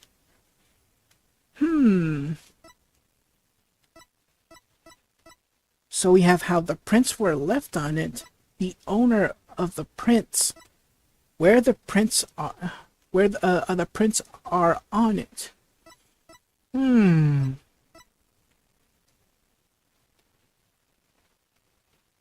Let's ask about the owner of the prints. Are they really Athena's fingerprints? They definitely match her print data. But what about the data itself? Detective Fulbright, you were the one who provided us with the lighter and print data. Isn't that correct? Yes. What about it? You say Miss Sykes' prints match the print data, but I have to wonder, was the data you used official? Mr. Wright, are you suggesting that the evidence might be fabricated? I guess there's only one way to find out.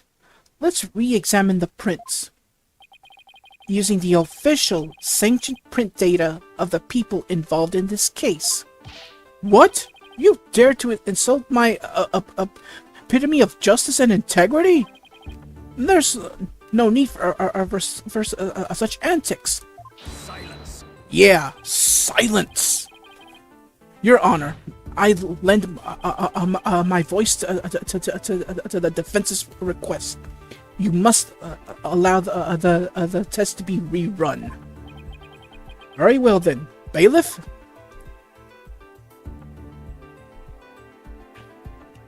Alright, we're back. Thank you, Taka.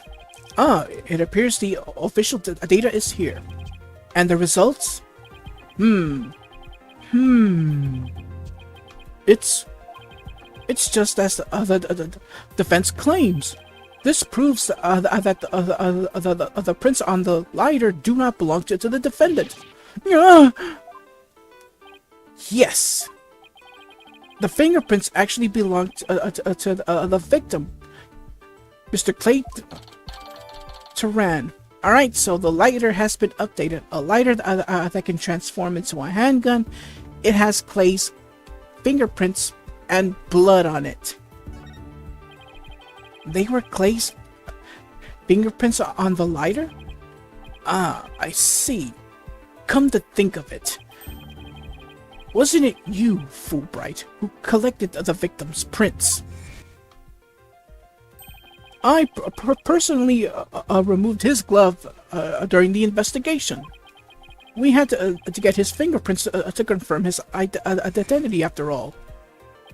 When you took the deceased's fingerprints, you could have easily planted his prints on the lighter with his blood, after which you wiped the blood off of his hand.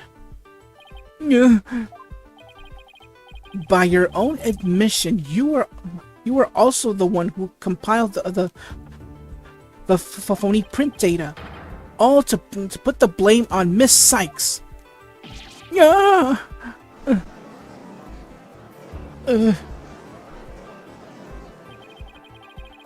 This play must have been to distract us from the Phantom, who was behind everything. You were out to create the impression that the Phantom wasn't the true culprit. So does this mean Detective Fulbright really is the Phantom?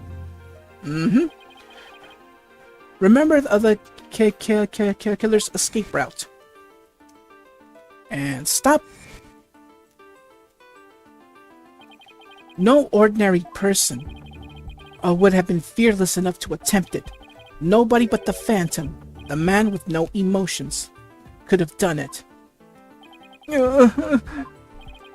Detective Fulbright, you were the only one who could have used that escape route.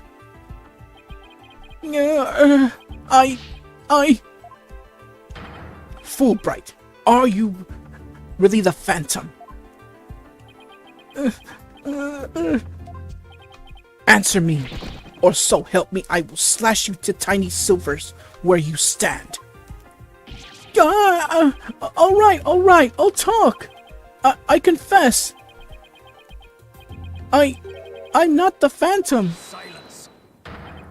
It's all over. Now be a man, admit it already. But I'm not a spy. I'm an undercover investigator. I've actually been after the Phantom myself. Under the cover investigator? That sounds less than wholesome to me. A person who hides his identity and secretly investigates it in order to uncover information. And that's what you really are, Fulbright. That's right. I was working to track down the Phantom, but sadly, even though I was supposed to catch the spy ended up catching me. He took my family hostage and forced me to cooperate with him. What? Objection! You're telling us this now? But if what you say is true, then who was the mystery person Miss Blackwell and Mr. Starbuck saw? It was the Phantom, I tell you. All I did was help him by having that emergency ladder lowered for him. Objection! I don't believe you.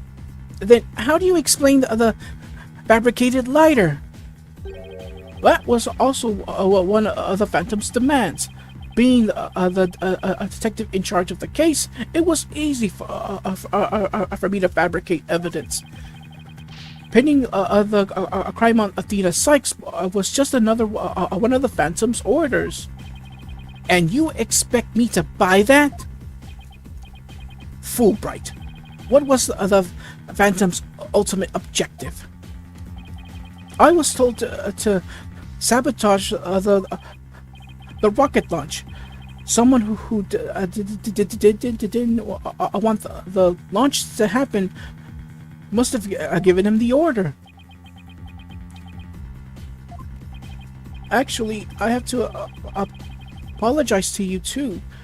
The Phantom told me to get close to you. He ordered me to get that psych profile you have on him. So he sent a buzzard of his own to tell me this past year, did he? I haven't been a champion of justice. I've just been a pawn of evil. A pawn of the Phantom who stole the moon rock and killed Dr. Sykes 7 years ago. Enough, Fulbright. Just tell us the Phantom's true identity. I don't know. He was very careful to hide it. He has a top secret info for all kinds of corporations and countries. So there's a number of organizations that want him dead. If people believe I was the Phantom, I could be killed on the spot. Why, I bet even now there are assassins lurking nearby. This case is about the Phantom after all. With the ceiling blown up, I suppose you are vulnerable to a sniper shot in this courtroom. Just 2 seconds ago, Fulbright was treating Athena like a criminal. Does he really think he's going to lie his way out of it? But on the surface, everything does seem to make sense. This could be bad, Mr. Wright. If we can't find a flaw in his logic, he's right. After we've come all this way, we can't let Fulbright wriggle free now. There, I finally told you the truth. Now, I hope you see how foolish it was to think I was the Phantom. Oh, his voice completely changed. You're an intelligent man, Prosecutor Blackwell. You believe me, right? I believe you. I don't think you're the Phantom. What? How can you say that, Prosecutor Blackwell? It's obvious he's the Phantom. Silence. Evidence is everything, right, Dono? And you must admit there's no clear evidence that Fulbright is the Phantom. Yes, as I recall, the only solid proof we've seen up to this point is the fact that Detective Fulbright fabricated evidence. But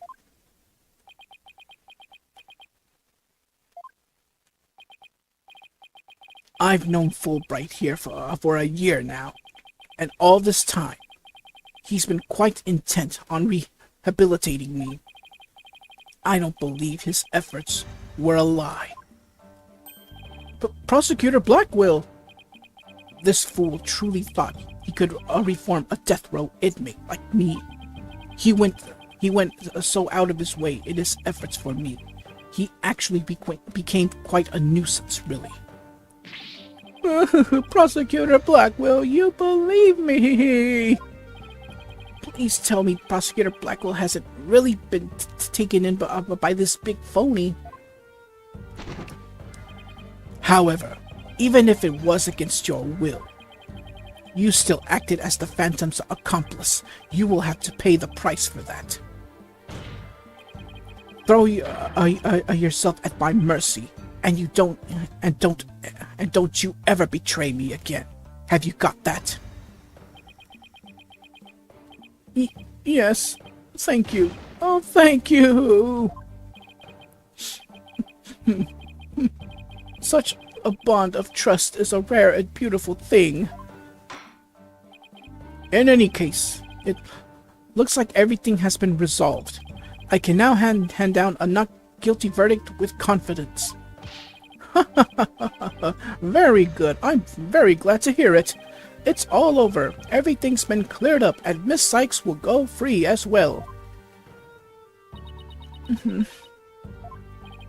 Mr. Wright, we can let the trial in here. If we do, the Phantom, the man who killed Clay, will get away. I know, but what do I do now? I don't have any proof that Detective Fulbright is the Phantom. Is this it? Is he going to get away just like that? Now, if you'll excuse me, my next investigation awaits. And with that, I'm off.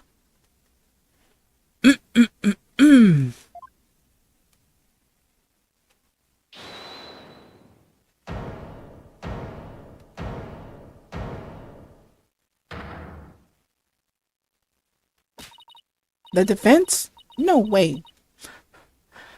Not the defense.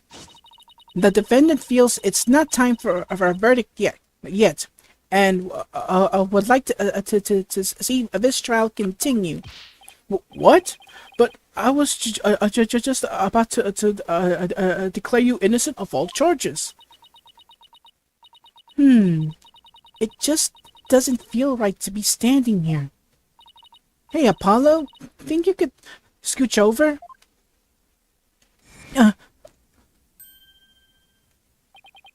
Athena, what are you doing? Oh, we don't. I get held in contempt. I have some quick questions for you, Detective Fulbright. Are you relieved that you are no longer under the suspicion of being the Phantom?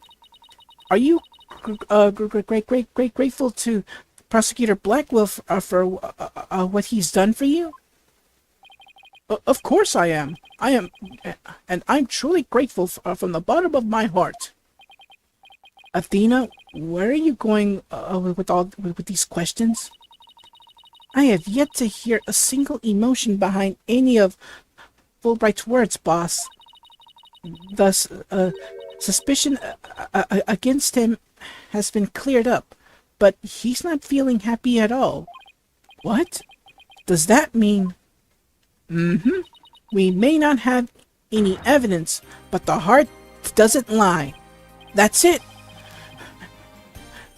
With your special ability, we just might be able to stop him. Your Honor, the detective has been deeply traumatized by our accusations.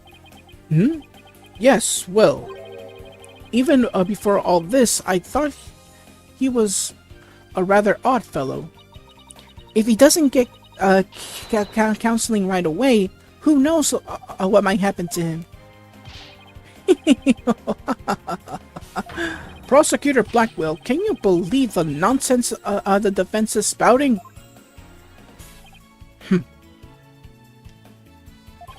Fulbright, I think you better have that counseling. Not you too!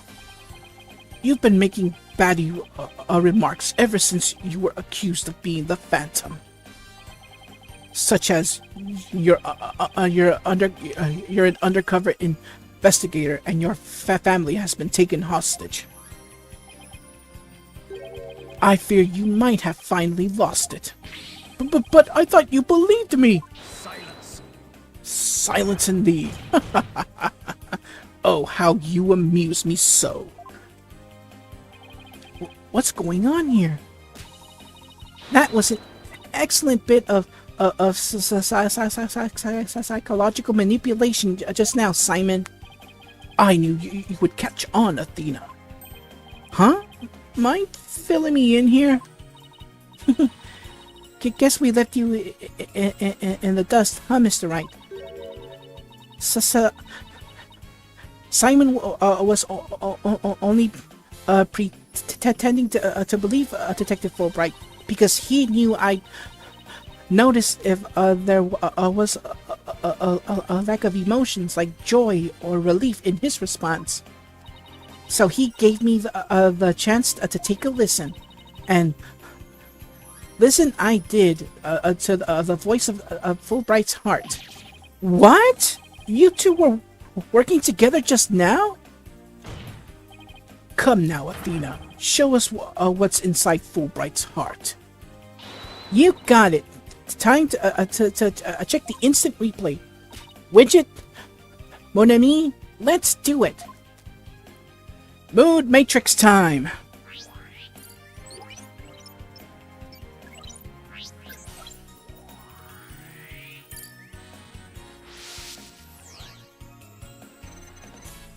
Thank you for believing in me, Prosecutor Blackwell. Oh wow.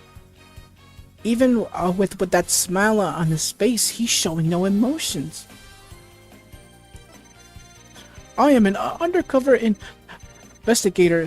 The Phantom was cohering me. He stole the moon rocks and killed Dr. Sykes 7 years ago. I'm a bad person for cooperating with such a man. But he took my family hostage. What else could I do? We've gone through all of his statements, and he's shown no emotions at all. None. Not even like a small blink at all. Nothing.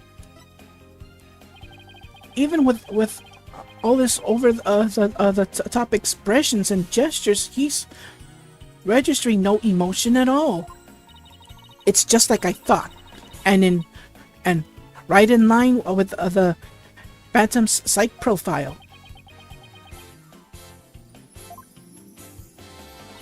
Detective Fulbright, this lack of emotion proves you are the Phantom. Hey, what's going on? Wait, hold it. What do you think you're doing, Detective? Me? I'm not doing anything. Well, apparently he has that special watch that basically is messing up the mood matrix. He's trying to hack into the mood matrix program. I can't do anything with it like this. Taka, go! Fancy device you have there, but I'll tolerate no cheating. Thank you. Sorry about that. As an undercover agent, I tend to use my secret arsenal without even thinking. More like a spy. Thanks, Prosecutor Blackwell. You know, I should say, Taka, sick 'em. There.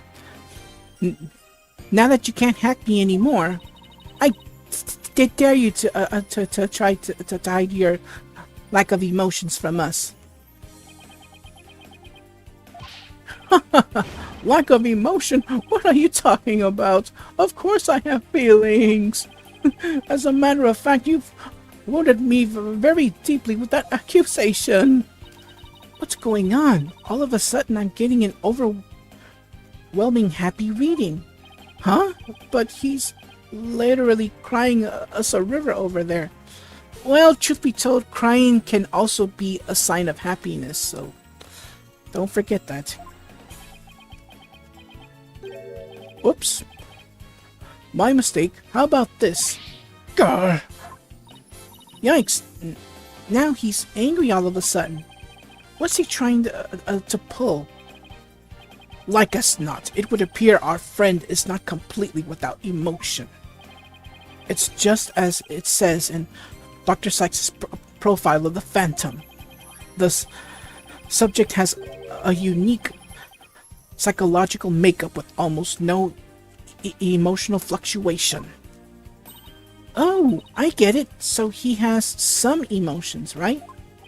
Precisely, which leads me to wonder why you can't sense any emotions from him at all. I believe it's most likely because he is controlling his emotions. Very good, Prosecutor Blackwell. You are correct. It is a result of my daily training. A very important skill for us undercover investigators, you know. More like for us spies. Seriously. But I wonder why he suddenly showed several strong emotions. Wait a minute. I think I know. I sense there's a feeling you're trying to hide without your exaggerated emotions, Detective. A feeling I'm trying to hide? That's a good one. You're the ones who've been saying I'm the Phantom because I don't have any emotions. I was just trying to show you the range of deep emotions I truly possess. Then you have no objections to me analyzing you, right? No, analyze away. But I will state it again. I am not the Phantom. And be forewarned that your analysis will have no effect, because you're about to see what an undercover agent can really do. All right, here we go. Oh, dear. Me, the Phantom? No way. Oh wow, like they're going off like random. Oh, I'm so sad. See, I told you I have emotions. Yeah, cause look, it's just going like crazy. The emotions like come and go, but there has to be someone. I mean, like there has to be one emotion that sticks out above. There has to be one of these emotions have to stay there permanently. Let's see.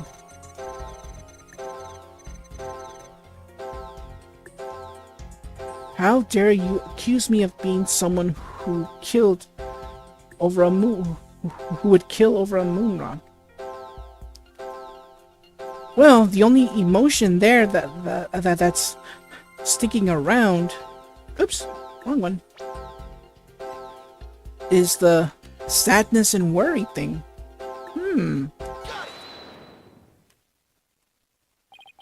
I found it. I found the one emotion you're truly feeling. What? Hidden in the middle of that chaotic storm, I saw one emotion that never disappeared.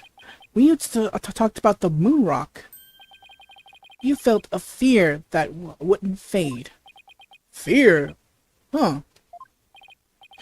A fear that a man with hardly any emotion feels? Huh? I think I messed up that line badly. Sorry about that. Whoop. I mean, I can always redo it. A fear that a man can with hardly any emotion feels, huh? I did the best I could. Anyways, and it was a response to that moon rock. Detective Fulbright, I presume you feel fear concerning the moon rock because your identity will be revealed. You lost it. You failed to steal it. Does that moon rock have any special powers?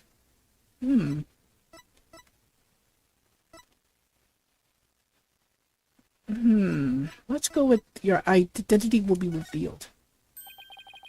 Of course, that's it. Enough, Fulbright. Just tell us the Phantom's true identity.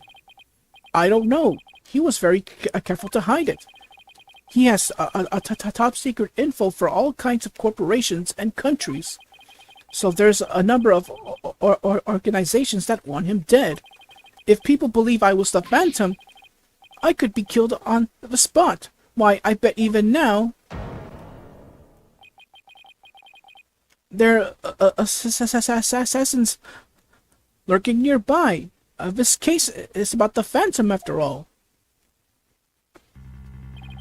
Detective Fulbright, I think I know why you would feel afraid. You are afraid that the moon rock will somehow reveal your identity.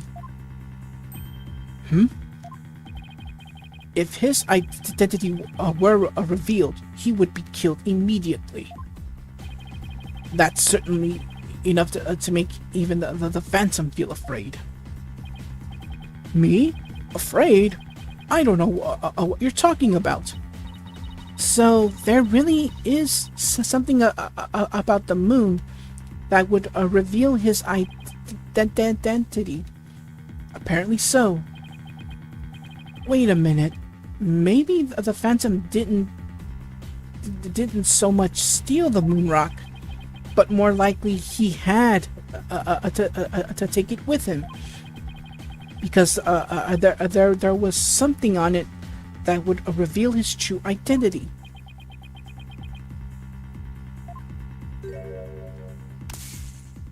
Hold it!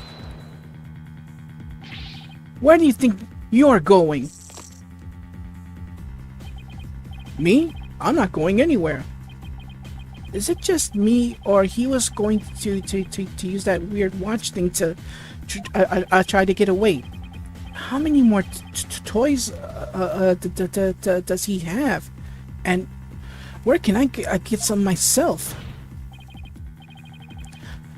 Detective Fulbright, you will answer honestly to this court right now. Why do you feel fear in connection with the moon rock? In justice we trust, not emotions, Mr. Lawyer. Evidence is everything. I'm the Phantom because I'm afraid. I'm the Phantom because I'm afraid? Don't make me laugh.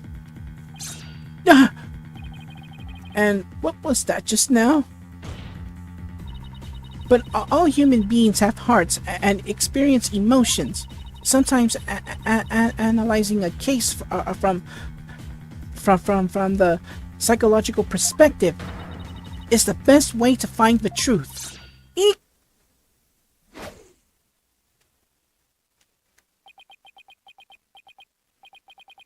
It's all just a waste of time. All your efforts at analysis serve no purpose. And now, in this dark age of the law, nobody would believe your claim that it's effective. In an era where evidence is fabricated, do you truly expect feelings to be accepted as proof? And where exactly is your proof that I fear the moon rock anyway? Well, I admit I don't have any conventional proof, but I still say that examining a person's heart has its merits. Oh, really? Then why don't you listen carefully with those special ears of yours?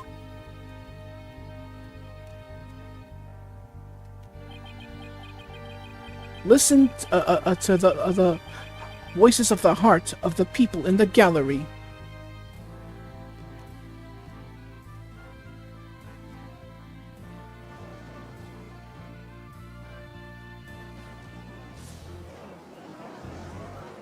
Apologies for the slowness, but as I said, there's nothing I can do about it.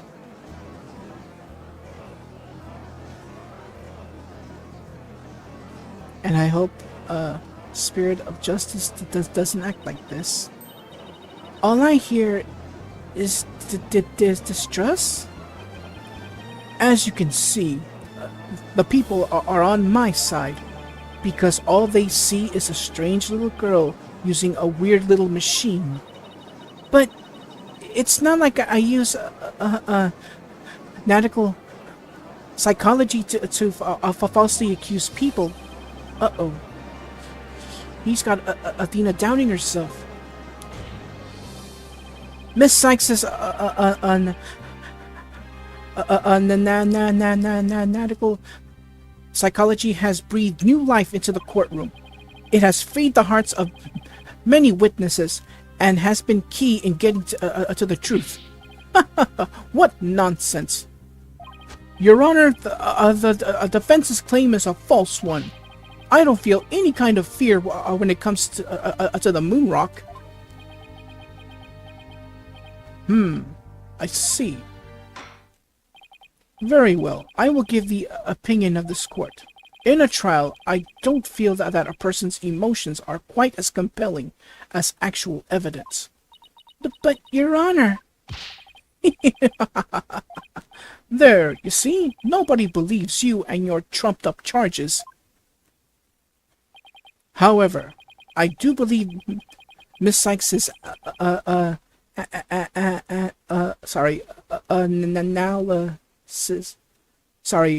analysis can contribute to making the truth clear. I have seen her do this firsthand several times already. Surely you jest. So does this mean you will accept my findings in the trial, Your Honor? Yes, I believe your claim, Miss Sykes. I think there is merit in examining why the witness feels fear in regarding to the moon rock.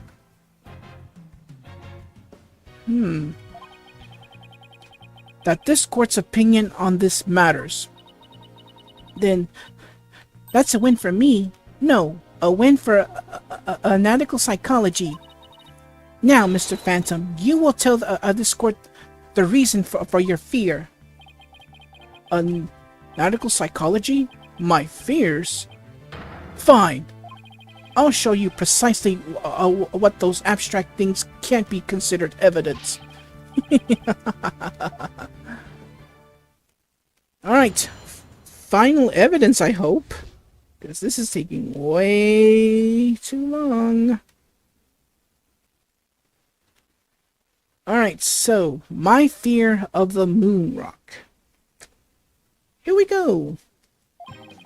I felt fear when I thought about the moon rock because it reminded me of the Phantom. Yes, I'm very afraid of him because he took my family hostage. What reason would the Phantom have to be afraid of the moon rock? None at all. So the very fact that I'm afraid of the moon rock means I'm not him. In fact, I'm on the other side of justice. But what happens if we actually show that moon rock to him? Will that fear expose him? And not only that, expose who he really is? Why not just bring that actual moon rock? Will it face him? Well, the only way to know is if we presented that moon rock. And there you have it. Now do you see why I'm afraid of the moon rock? Sure, you sound convincing enough. But so does any 2-bit con artist. It's all meaningless in the absence of evidence.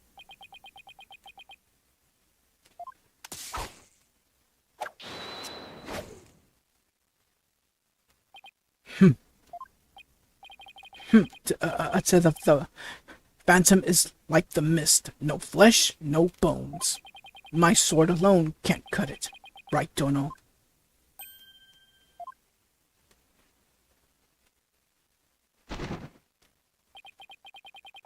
With your deductive reasoning and the body of evidence before us, let us send this miserable Phantom fellow to the other world together. You and I, Prosecutor Blackwell, we have a duty to bring the Phantom down and restore the people's faith in the courts. Indeed, by covering for Athena, I allowed the Phantom to escape. And as a prosecutor, I gave birth to the people's mistrust with my murder conviction. I bear a part of that responsibility as well for being suspected of forged evidence and losing my attorney's badge as a result. So yeah, once again, those are your two reasons why this dark age of the law began. Because of the presenting a forged evidence and a verdict that happened just too fast. But if you played, if you already know the truth behind the events of Phoenix's downfall, it was because of one person, Christoph Gavin. This was all because he played a game of poker with Shadi Enigmar, or he was part of the Trope Grammar, and because Christoph lost a game of poker to Shadi fired him as his lawyer, and that got Christoph so angry that when he found out that Phoenix was the one who's gonna represent him, well, that kind of got him ticked off very. Let's just say he wasn't like really happy about it. He didn't take it all too well, and that's why he asked Mr. Misham to forge a piece of evidence, and he gives it to like a very young Trucy so that she can give it to Phoenix. And not only that, Christoph spoke to his brother Clavier, giving him a heads up on the events that were gonna take place. And well, we all know that part. But still, check out my playthrough of Apollo Justice Ace Attorney, and everything will be revealed to you. The two of us and the Phantom were there at the beginning of the Dark Age of the Law. Then it is also our burden to cut away the foul specter we created, is it not? Until all that remains is the righteousness of the court and the faith of the people. Trust, understanding, fragile ideals of the masses who are controlled by emotion. Humans can't truly trust each other, which is exactly why the illusion of trust is so enticing. Objection! Once two people overcome their misgivings, that's where real trust is to be found. You're free to believe what you want, but trust like that is stronger than you and your lies, always. Here we go, cross-examination time. Let's see. I felt fear when I thought about the moon rock because it reminded me of the Phantom. Yes, I'm afraid of him because he took my family hostage. What reason would the Phantom have to be afraid of the moon rock? None at all. Wait a minute. Oops, sorry, wrong button. The murder weapon in this case, Athena also used one of these to stab the Phantom's hand during the incident 7 years ago. What reason would the... He wants payback on Athena for what she did to him. Could that be the reason? And this is the only thing that can prove it. I don't know, but we'll see. Objection! Detective Fulbright, I assume you know what this is. Of course. That's the knife the Phantom used by Clay Turan. That's right. And the exact same type of knife Miss Sykes used 7 years ago when she stabbed the Phantom's hand. Yes, that was discussed earlier, as I recall. He dodged at first, so I only got his clothes, but I tried again. And this time, you got him, didn't you? I did. I remember it clearly now. The knife went into the back of his hand.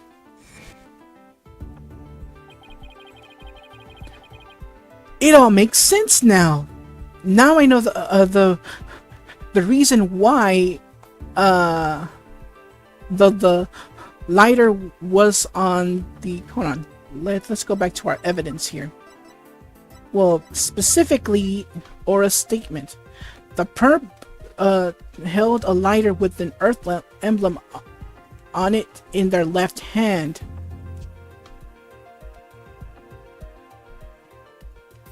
And a knife in their right hand.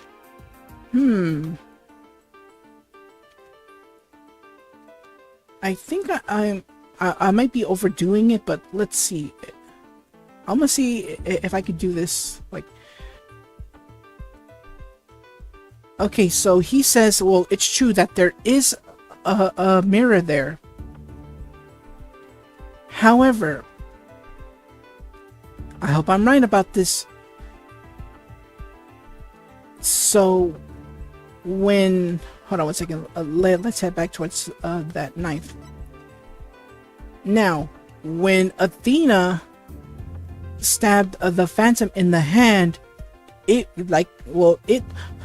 must have hurt big time. Because remember, it's a stab wound to the back of his hand. Now, keep in mind, according to this evidence, we're not sure which hand Athena struck. Which brings us to that lighter.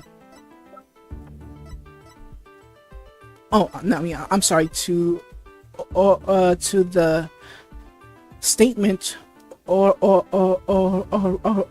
mentioned. So, the perp held a lighter with an Earth emblem on it in their left hand. So, what Aura saw was actually a reflection. I may be wrong, so I may be wrong. So, she saw a quote reflection from that big mirror where he had the well, supposedly he had the lighter on his right hand, because so basically he would have no choice but to use his left hand in order to pull that trigger. No, wait a minute.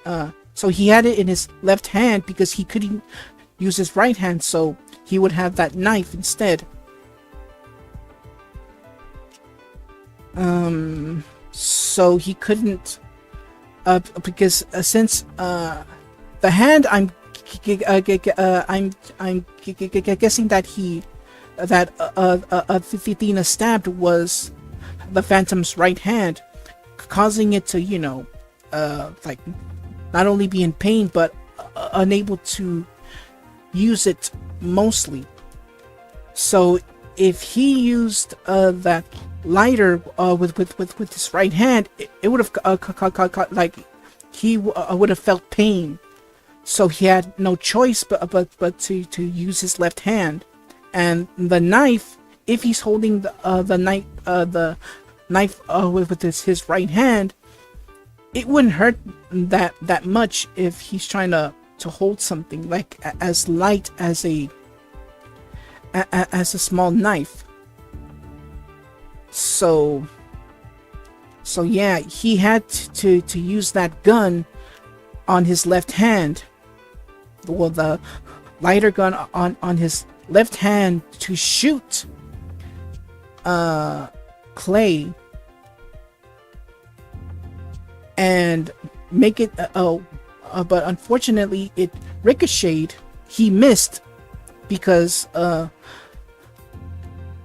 he missed, and as you saw, we found that small bullet in like, you know, those like those floor vents there. So he wanted to shoot Clay, but the bullet for some reason ricocheted somewhere and fell into that floor vent. So instead he used that knife to stab Clay. So I'm going on a theory like that, so I apologize if I took way too long on it, but it's a whole guess here. All right, and hence that's right, why this video is going to be super long, because I'm also giving my opinions on this whole on this whole case here. All right, Miss Sykes then stated that she remembers the culprit bleeding. It's my theory that the culprit's blood got on the moon rock, and he was afraid that if the blood was analyzed, his true identity would be revealed. That explains why the Phantom had to remove the moon rock from the crime scene. You mean if we ran the analysis, we'd know who the Phantom is? Yes, I suppose so. But unfortunately, the moon rock in question is missing. That may be so, but I'm certain I can explain what happened in great detail. You can? Of course. Not. You don't actually expect us to believe that, do you? But you don't fool me. What this court needs is a bully-free zone. The infamous sort of beguiling bluff. Its edge is without compare. Come now, ready it with me and show us just how finely it cuts. Your Honor, this is an outrage. Oh, I mean, this is an outrage. This is an outrage. Go on, right, Tono. Let's start with something that's been bothering me for a while. Now, the culprit supposedly removed the moon rock from the lab, but in this video of him, it's nowhere to be seen. Oh, you're right. But here's something to consider. What if the Phantom hid the moon rock somewhere at the scene of the crime? Good thinking, boss. Security was super tight at the Space Center back then. All that, in spite of the Space Center having very strict security in those days, all personnel effects were examined thoroughly, coming or going.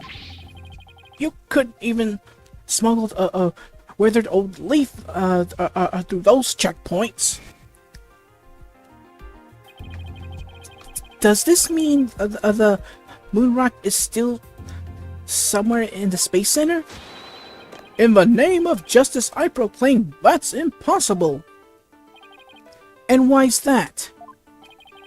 The Space Center was searched from top to bottom, and especially the lab, but the moon rock never found. How could I forget about that? A sad but true fact. We still haven't a grasp of how it was done. But the Phantom made the moon rock vanish into ether. There's no way it just disappeared. Logic and evidence tells us otherwise. The Phantom didn't have the moon rock on him when he left the lab.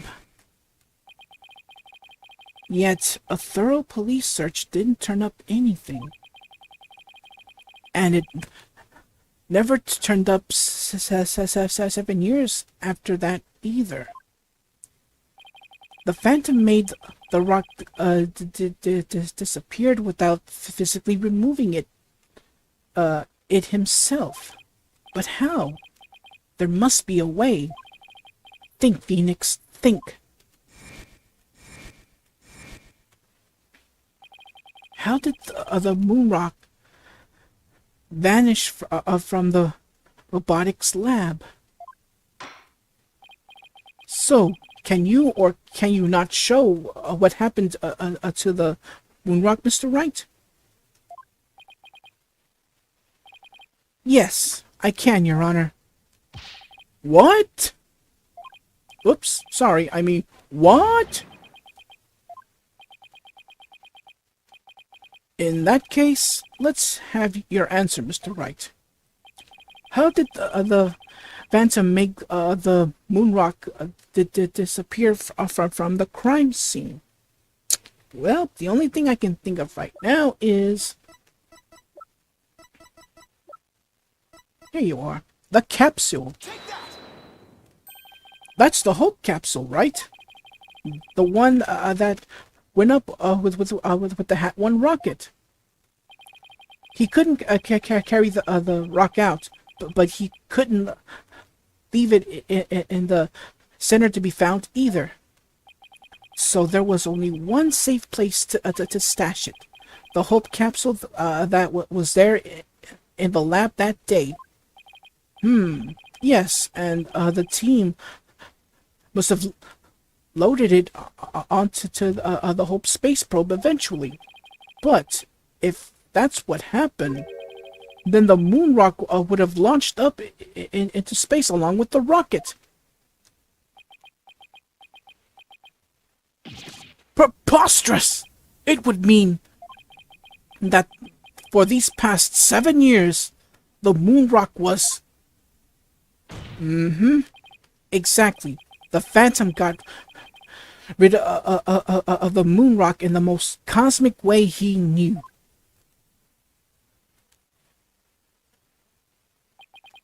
It was out there in the depths of space, aboard the Hope space probe. What?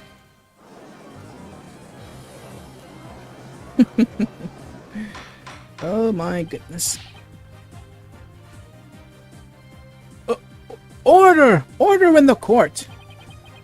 I understand now. The Phantom's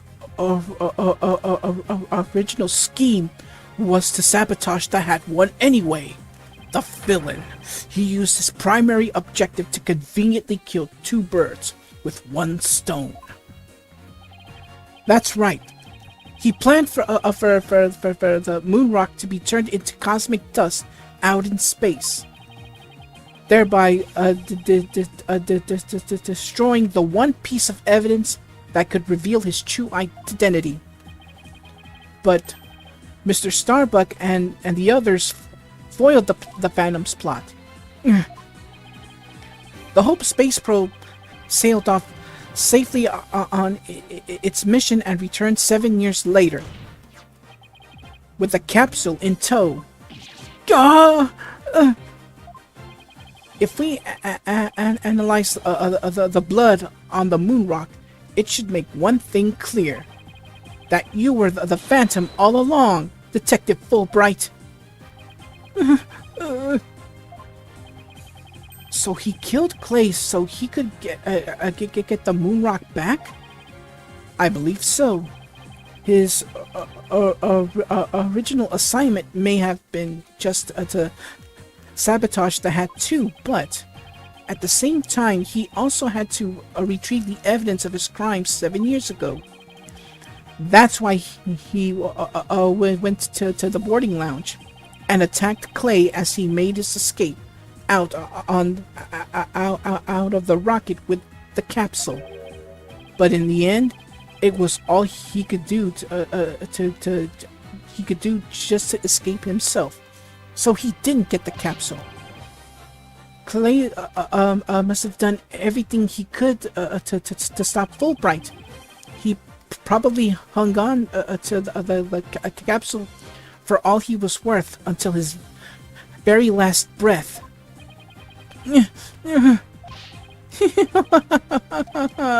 Oh, this is so funny. You make me laugh. You really do. Boy, he's totally out of whack now. Wait, who spoke? Was that Athena or Apollo? Oh, it was Athena. Sorry about that. Sorry. It's game over for you, Fulbright. Why don't you just admit it to it all now? There's nothing to admit. I'm Bobby Fulbright, undercover investigator, I tell you. I am not the Phantom. The blood on the rocks is just another one of his schemes. A trap. Now I'm not sure what to think. I suppose if the Phantom is a spy worth his salt, a trap is not out of the question. But in that case, you could say anything is a trap. Oh, wow, that's just weird. That's what makes a trap a trap. Excuse me. I've been framed into taking the blame for the Phantom. Your Honor, I believe further investigation is in order. Further investigation? More like you're plotting escape. But no more. I will bring you to justice myself if I must. Here and now. I guess it's time to show you just what I'm really capable of. Die, Simon Blackwell! Hey, you guys aren't really... Wait a minute. Edgeworth, hey, how's it going? It looks like I made it just in time. Edgeworth, I have good news for you, Mr. Wright. I've uncovered some very crucial facts. Did you find something about the Phantom's true identity? You might say that. I started by looking into the first people on the scene 7 years ago. All three, an employee, 2 officers, were registered in the robot's recognition systems. But none of them looked the least bit like Fulbright. That's not good. But there's more. I've yet to share my most important finding. Mr. Wright, Prosecutor Blackwell, you best brace yourselves. Uh-oh.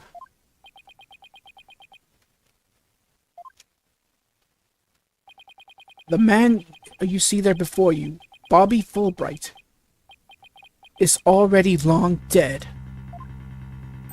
Huh? What's that supposed to mean? An unidentified body that was found a year ago has now been proven to possess Bobby Fulbright's fingerprints. Then does this mean? Yes, that man is an imposter pretending to be Bobby Fulbright. An imposter? Then this man, who in the world is he? Enough of your trickery. If you will not reveal yourself to us, then I shall do it for you.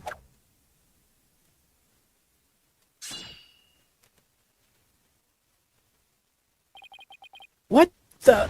No! His face! Oh, look what you've done to my mask. Mask? What is the meaning of this witness? Okay, you got me. I guess I have to show you who I really am now.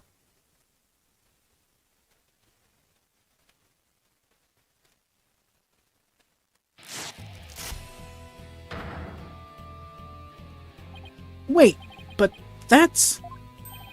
Hey, Apollo. Yep, it's me. Solomon Starbuck. Mr. Starbuck, but that can't be right. You can't really be the Phantom, can you? Silence. Of course not. The real Starbuck was aboard the Hat 1, which was set to be destroyed. Yeah, this is just another mask. I mean, didn't I tell you? I'm an undercover investigator. I can change identities at will. I will become anyone I want. Objection! Not so fast. I have the Phantom's psych profile right here. If we compile a psych profile on you and compare the results, it will prove that you're the Phantom.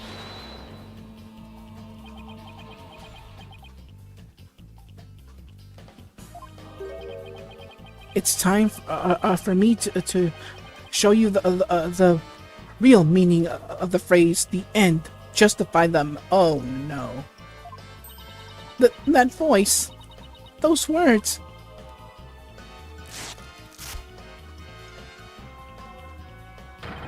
I cannot accept such evidence here, Miss Sykes. Professor Means? This mask?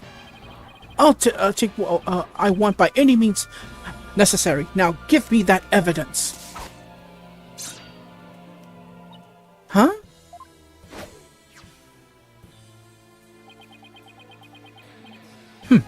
This a time to take out the trash permanently. How could you? Now do you see how powerful the end justify the means can be? How pathetic! You can't even speak without wearing another man's face. Ah, but that's of a life of an undercover agent for you.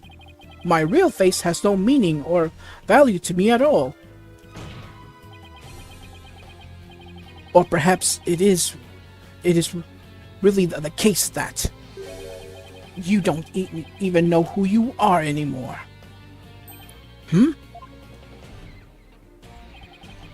What must you see when you look in a mirror, Mr. Phantom? Not an awful lot, I'd wager. Well, aren't you the master of psychology, Blackwell? That's right, I don't know who I am. I am always living a small else for my assignments. I don't remember what my face looks like. Or even what my personality was like. My face, memories, personality, beliefs, emotions, and soul. I left them all behind. I have no self. I am no one. I am nothing but an endless abyss. What's with this guy? Is he even still human? And now, we resume with your lesson, Phoenix, right? Oh, huh? I believe you made this argument earlier. If you were to analyze the blood on the moon rock, you could prove that I am the Phantom. I believe there was blood on the moon rock in that capsule. Now that we know you aren't Bobby Fulbright, your claims of a phantom trap won't work anymore. Then why don't you bring this moon rock in? This decisive evidence from the Hope capsule. I think I will do just that. Get ready, because the Hope capsule is about to seal your... Fudge! No, believe me, he actually said fudge. Chocolate fudge. Anyways, it was the courtroom bombing from the other day. capsule was in there, and the courtroom evidence, and was blown to smithereens. It looks like you have finally caught on. Full marks for the defense for effort. But what a shame your hope was lost in that courtroom explosion. So that really, that's the real reason that this court was blown up. It was all for the Phantom to destroy the one, excuse me, piece of evidence. I can't believe it. Have we really reached a dead end after coming all this way? Has the only evidence we have on this guy really been destroyed? How dare you continue to call me the Phantom? As I've said all along, I'm just a nameless undercover agent. Objection! A defense will continue to assert that you are the Phantom. Furthermore, we have proof. Or at least, a prayer. I am afraid that we don't, Mr. Wright. At least put some weight behind your swing, right, Dono? I know, I'm trying. There's only one thing that can unmask this menace, the moon rock. But that was blown to bits in the courtroom bombing, and yet, is it really gone without a trace? What if some tiny part of it, some little fragment still exists? Yes, and as you can see, the stolen moon rock there too. That strange black and yellow thing on the left side of the picture. Very well, Mr. Wright. Let's see your proof. What evidence will finally prove Phantom's identity? Fragments are being analyzed, huh? It was found in boarding lounge 1 and detonated in courtroom number 4. Fragments are being analyzed, huh?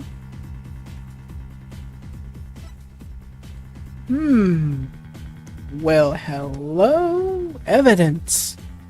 Did you notice it? I did. Look at, I think it's supposed to be a KL or 7K. 7K. Do you notice something very, very, very strange about that little piece of evidence? I do. Let's present it. Take that! Isn't that the bomb that blew up courtroom 4? And the moon rock along with it? Are you saying this will reveal the Phantom's identity? Yes, Your Honor. Focus your attention on this photo taken after the bombing. Specifically, right here. Oh, come on. Booyah. Please take a look at this newspaper article. This article about the Hat one. Now, please note the strange black and yellow rock there on the left. That's the moon rock. And when we look at this photo of the bomb fragments, see how there's a rock-like object with some coloration? Oh my, yes, I see it. It would seem that the moon rock was much more durable than the Phantom thought. If we take a look at the fragments that the police found, we're likely to find one with blood. And DNA testing on that blood will prove that the witness is indeed the Phantom. Unbelievable! But that's impossible! A surprise to be sure. That's one bloody tough rock. Let's have the fragments tested straight away. Oh, and you'll be having a DNA test too, Fulbright. Bailiff, contact the police department immediately and order of a testing.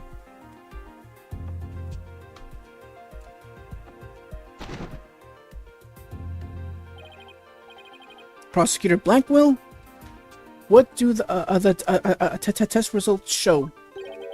There was a rock fragment that had blood on it that appeared to be several years old. DNA testing revealed. Well, I'm sure you know full well what it revealed. They confirmed it was the witness's blood, did they? There's no use in trying to talk your way out of it anymore. Admit it, you are the Phantom. Objection! Huh? Mr. Wright, did you just raise it in objection yourself? No, I didn't say a word. That was my objection, Apollo. Huh?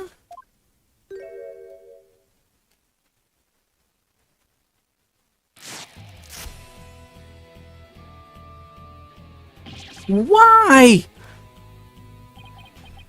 It was a pretty good objection, too, don't you think?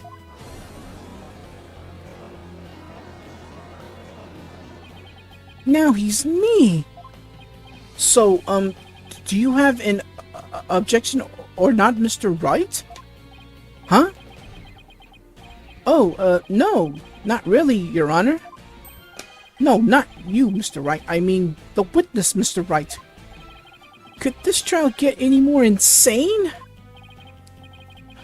Mr. Wright, this fragment of rock in the photograph and those just like it, how can you be sure that they're pieces of the same moon rock that was at the robotics lab? Care to explain what you mean? Well, there may have been a rock or two in the courtroom that had my blood on it, but how do you know they're not just rocks? You can't prove they're the moon rock, right? Objection! Don't be absurd. Just compare the fragment with the rock in the newspaper article. Anybody can see they're the same. They have the exact same coloration. But maybe some other rock with the same coloration happened to be in the courtroom. It's highly unlikely a rock with such a unique appearance just happened to be here. But you can't deny it's a possibility. Objection! But your blood was found on the fragments. Apollo, there's nothing suspicious about my blood being on a piece of rock. And why not? I know it sounds like an excuse, but several years ago I tripped and fell into this very courtroom and was hurt pretty badly. Maybe that's how my blood found its way onto a piece of rubble. Even if he must realize how ridiculous that sounds, and yet I suppose it's not completely out of the question. I see you're starting to sweat, Mr. Wright. I thought that the worst of times are when lawyers have to force their biggest smiles. You're the last person I want to hear that from. Well, then, why don't we get those fragments analyzed? We could ask an expert to verify if they were from the moon rock and the robotics lab or not. I'm sorry, but I'm afraid that just isn't going to be possible. And why not? In order to prove the fragments are from what you say that they're from, you need a sample of the moon rock from 7 years ago to compare with. But that moon rock doesn't exist anymore, and there's no simple data left either. So you see, short of going back in time, there's no way to prove that any of the fragments are from that moon rock. Oh, no! Well, there's one way to prove it. If you recall a little, memory from Black Quill, all will be revealed. There's no way to prove it? Are you finally ready to throw in the towel? Objection!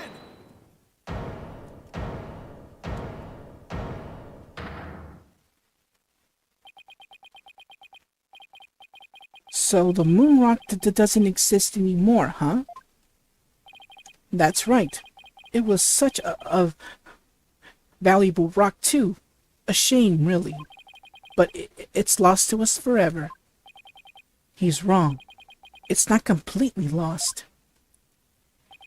There's another piece of it right here by our side. A shining fragment of hope that can turn everything around. The final piece of evidence to put this phantom away for good. The defense has a piece of evidence that completely contradicts your claim. You have what now? A final fragment of hope that was passed down with great love and care. We do? We do. Even if the person holding it hasn't realized it yet. Is this true, Mr. Wright? Pay no attention to him, Your Honor. He's just bluffing as usual. I wonder if you'll be able to force your biggest smile when you see what I've got. Try me. The piece of evidence that shows the original moon rock isn't completely lost is, and thus we present our last piece of evidence.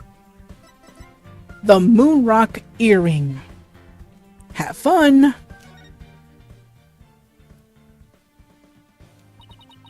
But just about the only things my mother left me are Widget and this earring. Maybe she did love me in her own way. Athena, you may not know it, but your mother left you with a very important piece of evidence. She did? You're bluffing. You don't have anything of the kind. Oh, but we do. Evidence that will finally corner you. Because we have a moon rock of our own. Yeah. Oh! You mean... Exactly. A gift that Dr. Sykes left her daughter. An item Athena has cherished and worn all these years. As distant as Dr. Sykes may have seemed to her daughter, that fragment of her love will shake off the darkness of the past and give us all hope for the future. This is the defense's sample of the moon rock. Take that! That's your sample? This earring that Miss Sykes always wears was made from that original moon rock. What? All this time? It was right here all along?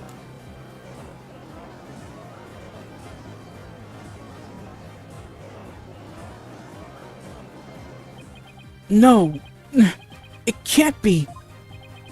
If the composition of the bomb fragments and the earring are found to be a match, then it will prove beyond a shadow of a doubt the origin of the fragment in this photo.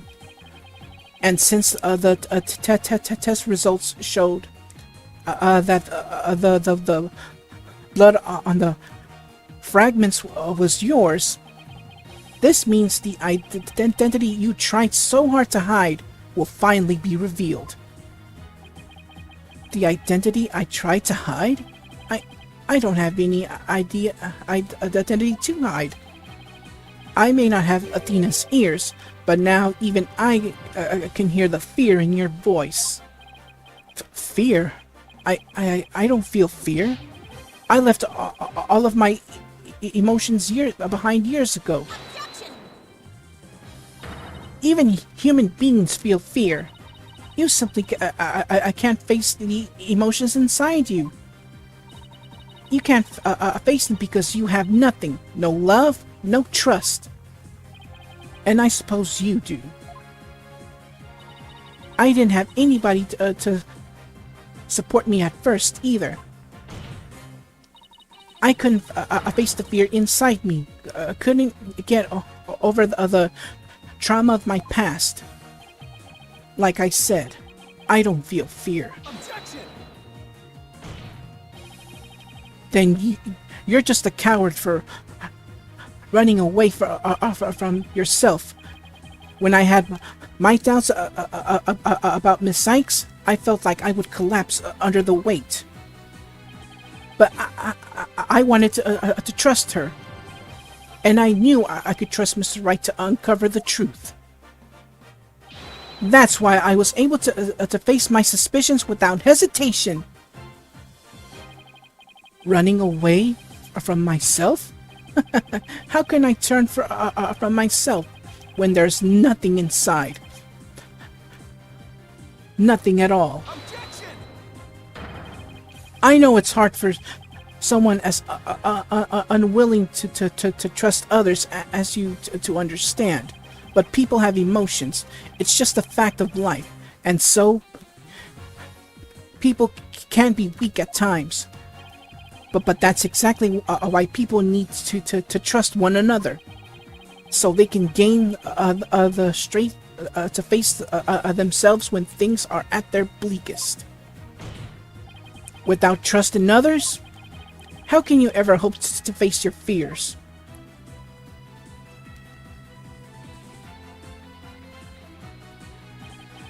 The fear inside of me. Well, inside of me? Is this? No.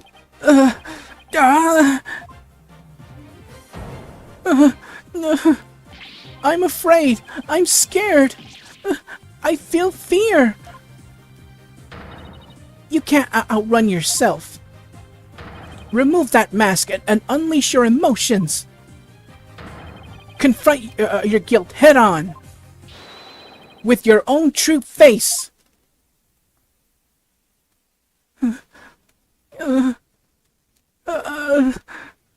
My own true face.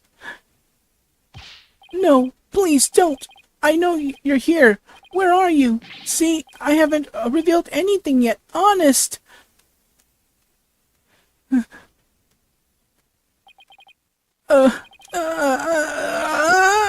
My own true face. I don't have one. My face. My face. My face.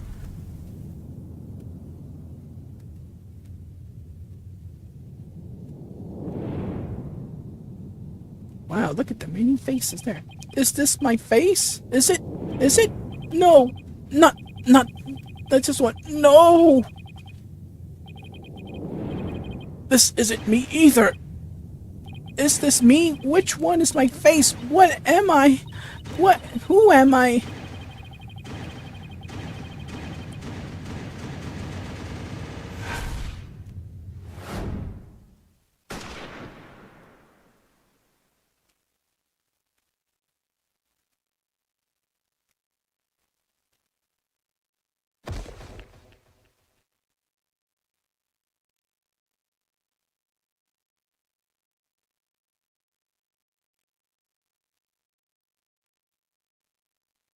Executed.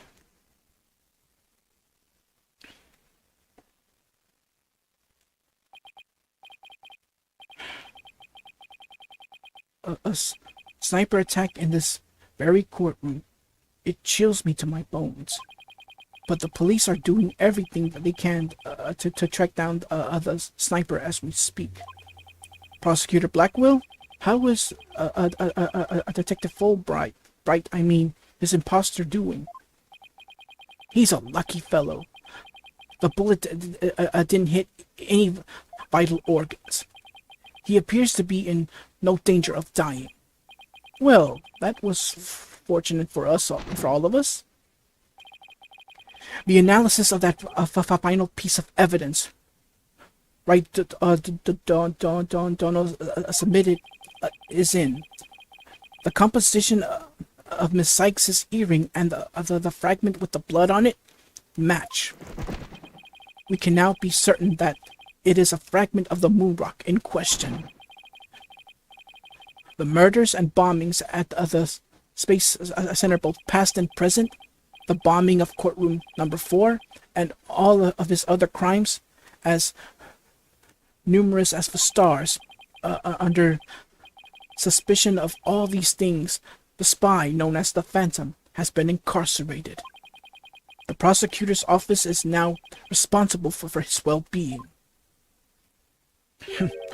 There are still a myriad of things we wish him to tell us about, after all. Thank you, Prosecutor Blackwell. Well, it's time to finally bring this trial to an end. But before I do, will the defendant return to her proper place? Yes, Your Honor.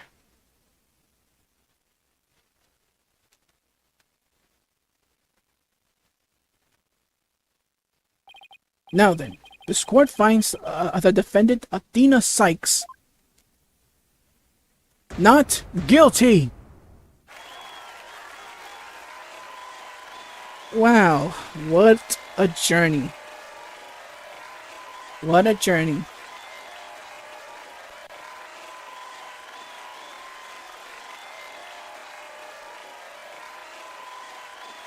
And yeah, Blackwell is smiling too because, well, everyone's happy now that Athena has been declared not guilty. Court is adjourned.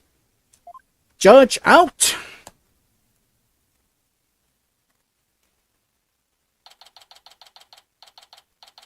Alright, so wow, it's already nighttime there. Huh.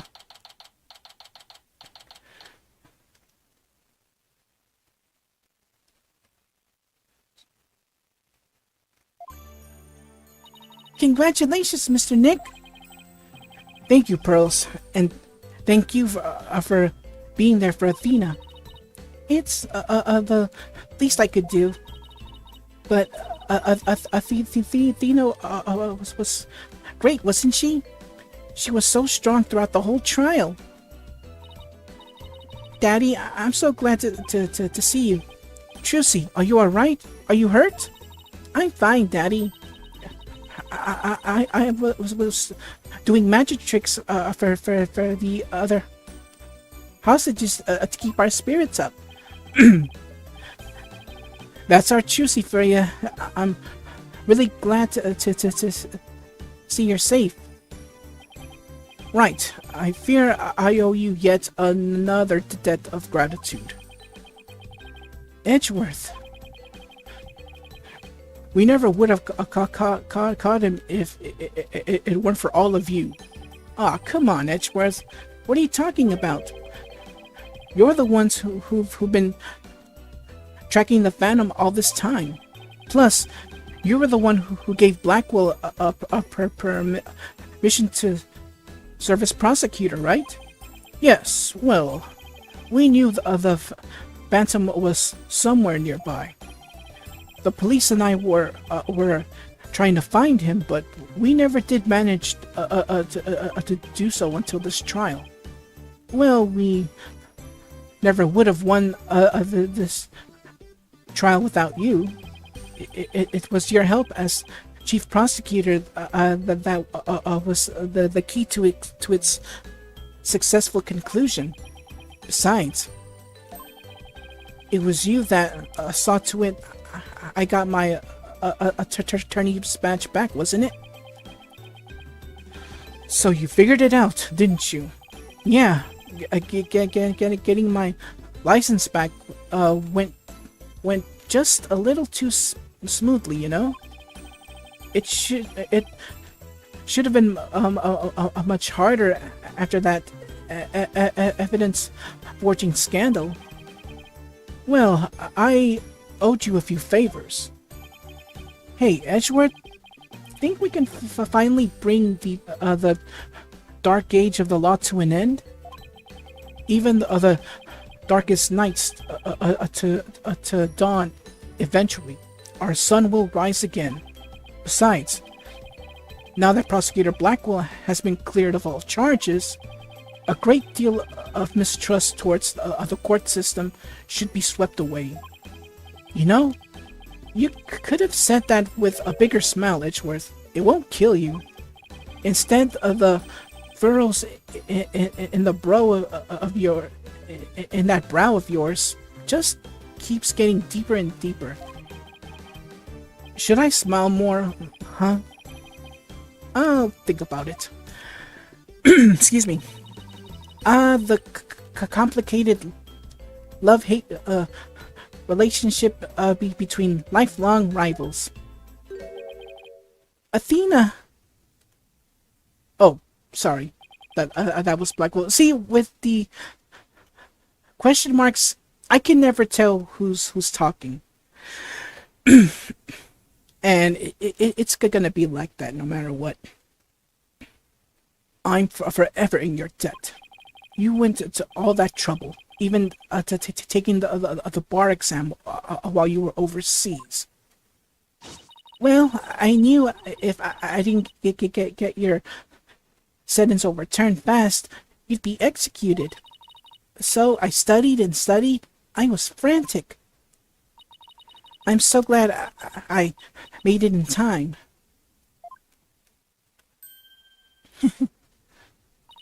Just barely, but I still made it. Atta girl, Dina. It's good to see you've finally let your tears out. Yes, I survived by the skin of my teeth, thanks to you. Shame on you, Simon, for trying to throw your life away like that. It was never my intention to throw my life away, but some things in this world are more important than your own life. Like what? My honor-bound duty to protect with my life. My mentor's beloved treasure. Huh? That's some loyalty. This guy really is a samurai through and through. Well, it looks like we can breathe easy now. Apollo, Athena, thank you both. It took all of us together to pull it off. You bet, boss. What a team we are, huh?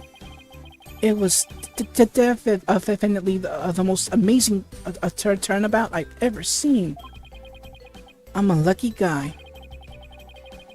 My office has the best, most capable lawyers around. Thanks, Mr. Wright. I'm going to work extra hard to make up for all the worry I caused. Apollo Justice is fine and ready to go. Let's hear it for the Right Anything Agency. Well, nobody's gonna try harder than me, so you'd better watch out, Apollo.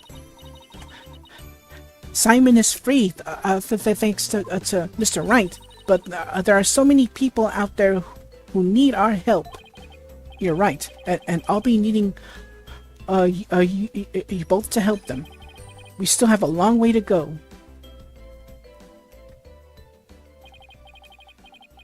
Get ready, you two. We won a major victory, but the war is far from over. There are still people out there suffering under false charges who need defending. we've got a lot of work ahead of us. If we're to hope to fully bring, excuse me, to fully bring the dark age of the law to a close. Hey, I know one thing we have to do. We have to celebrate with a bowl of piping hot noodles. Huh? Nothing like a bowl of Eldune's noodles after a trial, all on Mr. Wright's tab. And that's how it works at Wright Anything Agency. Right, Mr. Wright? Huh? As a boss, it's your duty to express gratitude to your people for their great work. In that case, allow me to join the festivities. I would greatly welcome a bowl of noodles. Huh? I have an idea, Daddy. Why don't you just invite everybody involved with the case? The more the merrier, right? Oh, Mr. Nick, look how far you've come. Who knew you'd grow up to be such a generous gentleman?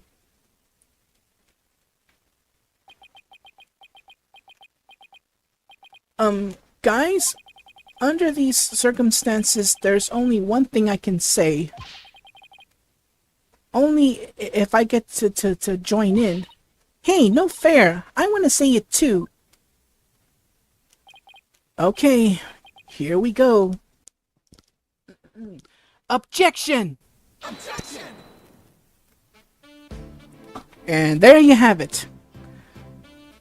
And finally, I got the mic to work. At least.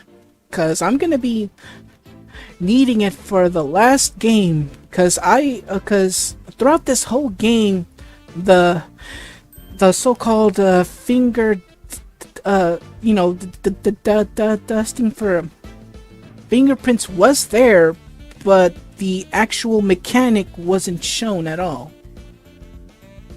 And that was weird.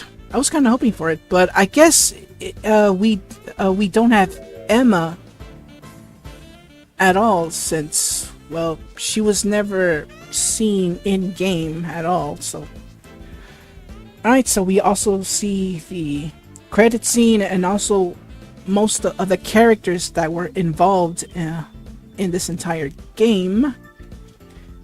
The end of the Dark Age of the Law, you say? How naive. Do you know it's sometimes necessary to get a guilty verdict? What? They put me under investigation. The chief prosecutor wants to see me? Well, that's what you get for running away back at the first episode. And I guess that's the reason why he left. But where did he go anyways? I wonder about that. Well, as I said, I will do the DLC cases, just not right now. I just want to focus on the whole story of the game. Any DLC stuff within this game and Spirit of Justice, those will be done at a later date, because trust me, after Spirit of Justice, I'm gonna be completely Ace Attorney'd out. Oh my goodness, this has been one heck of a year to do this bi-monthly marathon of the entire mainline Ace Attorney series, because we're almost done. We still have one more game to deal with, and that's not until November. Ay. And honestly, this is basically my second favorite in the series. Seriously, it is one of my second favorite in the series, next to Trials and Tribulation. Why is it that the third game of each story, like each saga, has to be like the best one of the whole series? We're still waiting for more. 7 through 9. Now that could be a good pair. I mean, like a new saga, you know. But oh my goodness, what an adventure! And we still have one more game to deal with. But yeah, I will get to all the DLCs, the side stories, you know, all of that at all of the other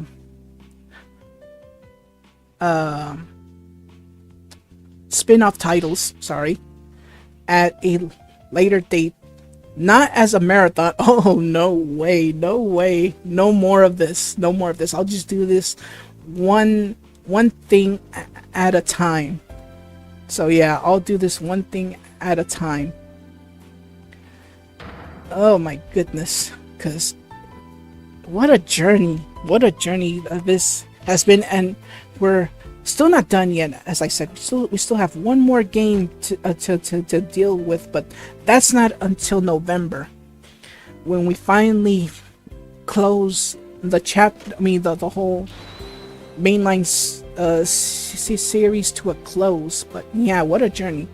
And one thing I gotta be personal with: apologies for the too much stuttering, like throughout this entire series. But like I said, stuttering is been a part of me since childhood, and I accept it. Like, so some people say it can be annoying, but it's just me. That's who I am. I mean, and I accept my roadblocks and all, but but yeah, that's just who I am. I can't help it. If I stutter, I stutter. It's just a part of me. Because thinking about it, because the first time I've ever dealt with a visual novel, that would be Famicom Detective Club Part 2, which I did a Let's Play, and I hardly ever stuttered throughout that whole, you know, the whole story. As to why it's been happening, I don't have an answer for that. So keep in mind, it's just me. I mean, stuttering has been a part of me since childhood, and I accept it no matter what. If it's a flaw, I mean, flaws like that will never ever keep me down. No way. I just, like, for every time I stutter, I move I move on. I move forward. Uh-oh, wait a minute. Are we seeing something? Oh, probably Pain left. Never mind. But yeah, that's a big part of me, and I accept it. I accept those flaws, and believe me, I really appreciate the comments that I've been getting concerning my stuttering, and I also appreciate the advice I've been given. I really appreciate it. So to those that have sent me those, like, very positive comments, thank you. God bless you. I really appreciate the support big time. I really appreciate it. But yeah, it's just a part of who I am, and I deal with it. So a big thank you. Well, I guess all we're seeing now is the last of the credit scene. I wonder if it has any new game pluses, or maybe the only way to unlock the DLC, assuming of course you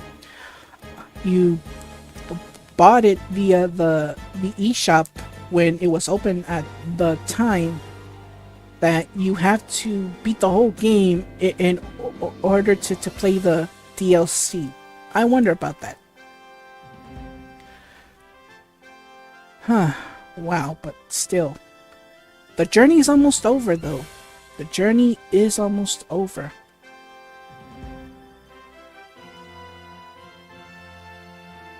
And wow.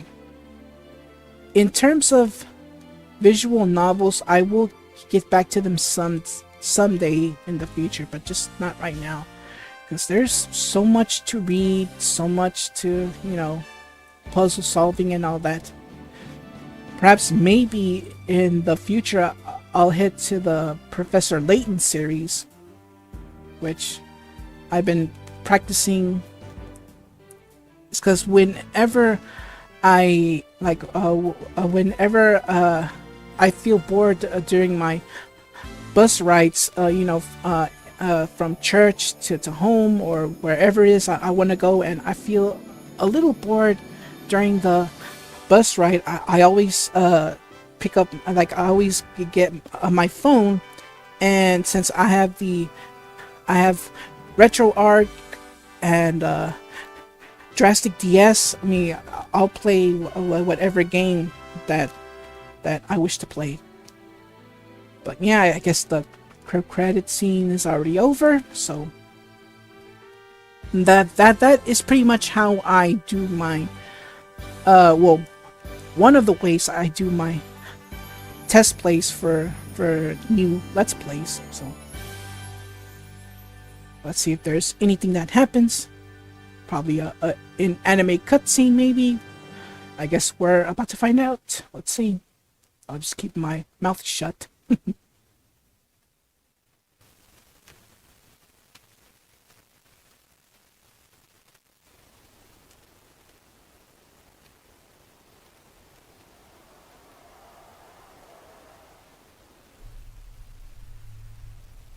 I'll be fine. I'll be fine. I'll be fine. I'll be fine. T-minus 15 seconds. 10, 9, 8, 7, 6, 5, 4, 3, 2, 1. Liftoff.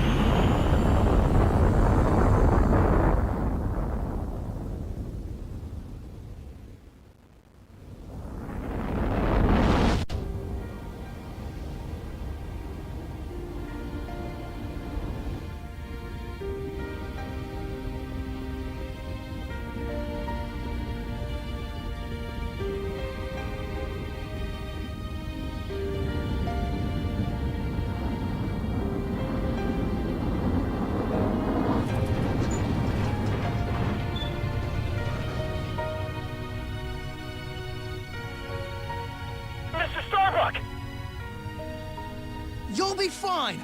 Just believe in yourself. The moon's closer than you think!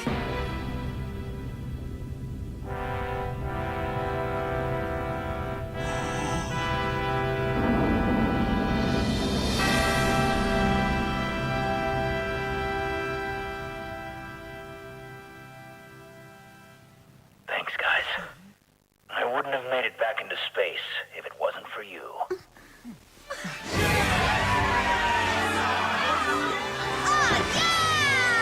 All right!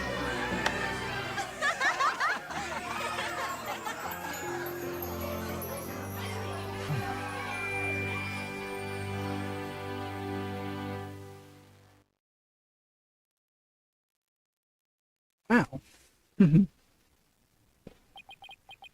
Through the years, I've seen as much joy, as heartache, honesty as decent, but just as Mr. Starbuck was able to escape the harsh pull of his fears and despair,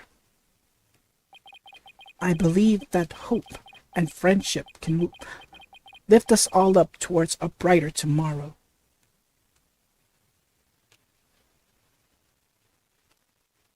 The end.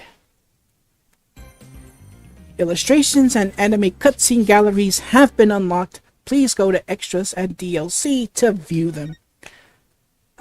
Wow. Saving data. And we should be able to go back. Cool. Let's take a look at these extras real quick.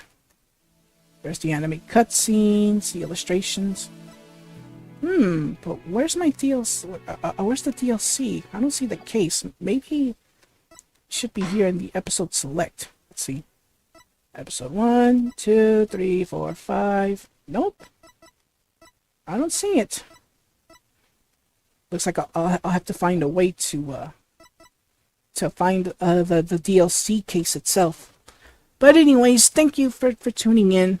Oh, what the hey? Let's take a look at these illustrations.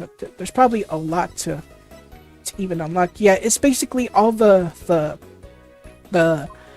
cutscene pictures, and oh, I guess there's some of them are in black and white. You know, it's basically scenes that we've already, you know, went through throughout this entire game. But yeah, that's basically it.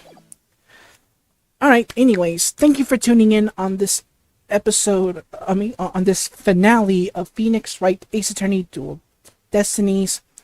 Take care, see you next case, and God bless. Thank you so much for watching. If you enjoyed the video, leave a like, comment, and share with all your family and friends. If you're enjoying my content, consider subscribing to the channel. And don't forget to click that bell to receive notifications for new videos. Take care, and God bless.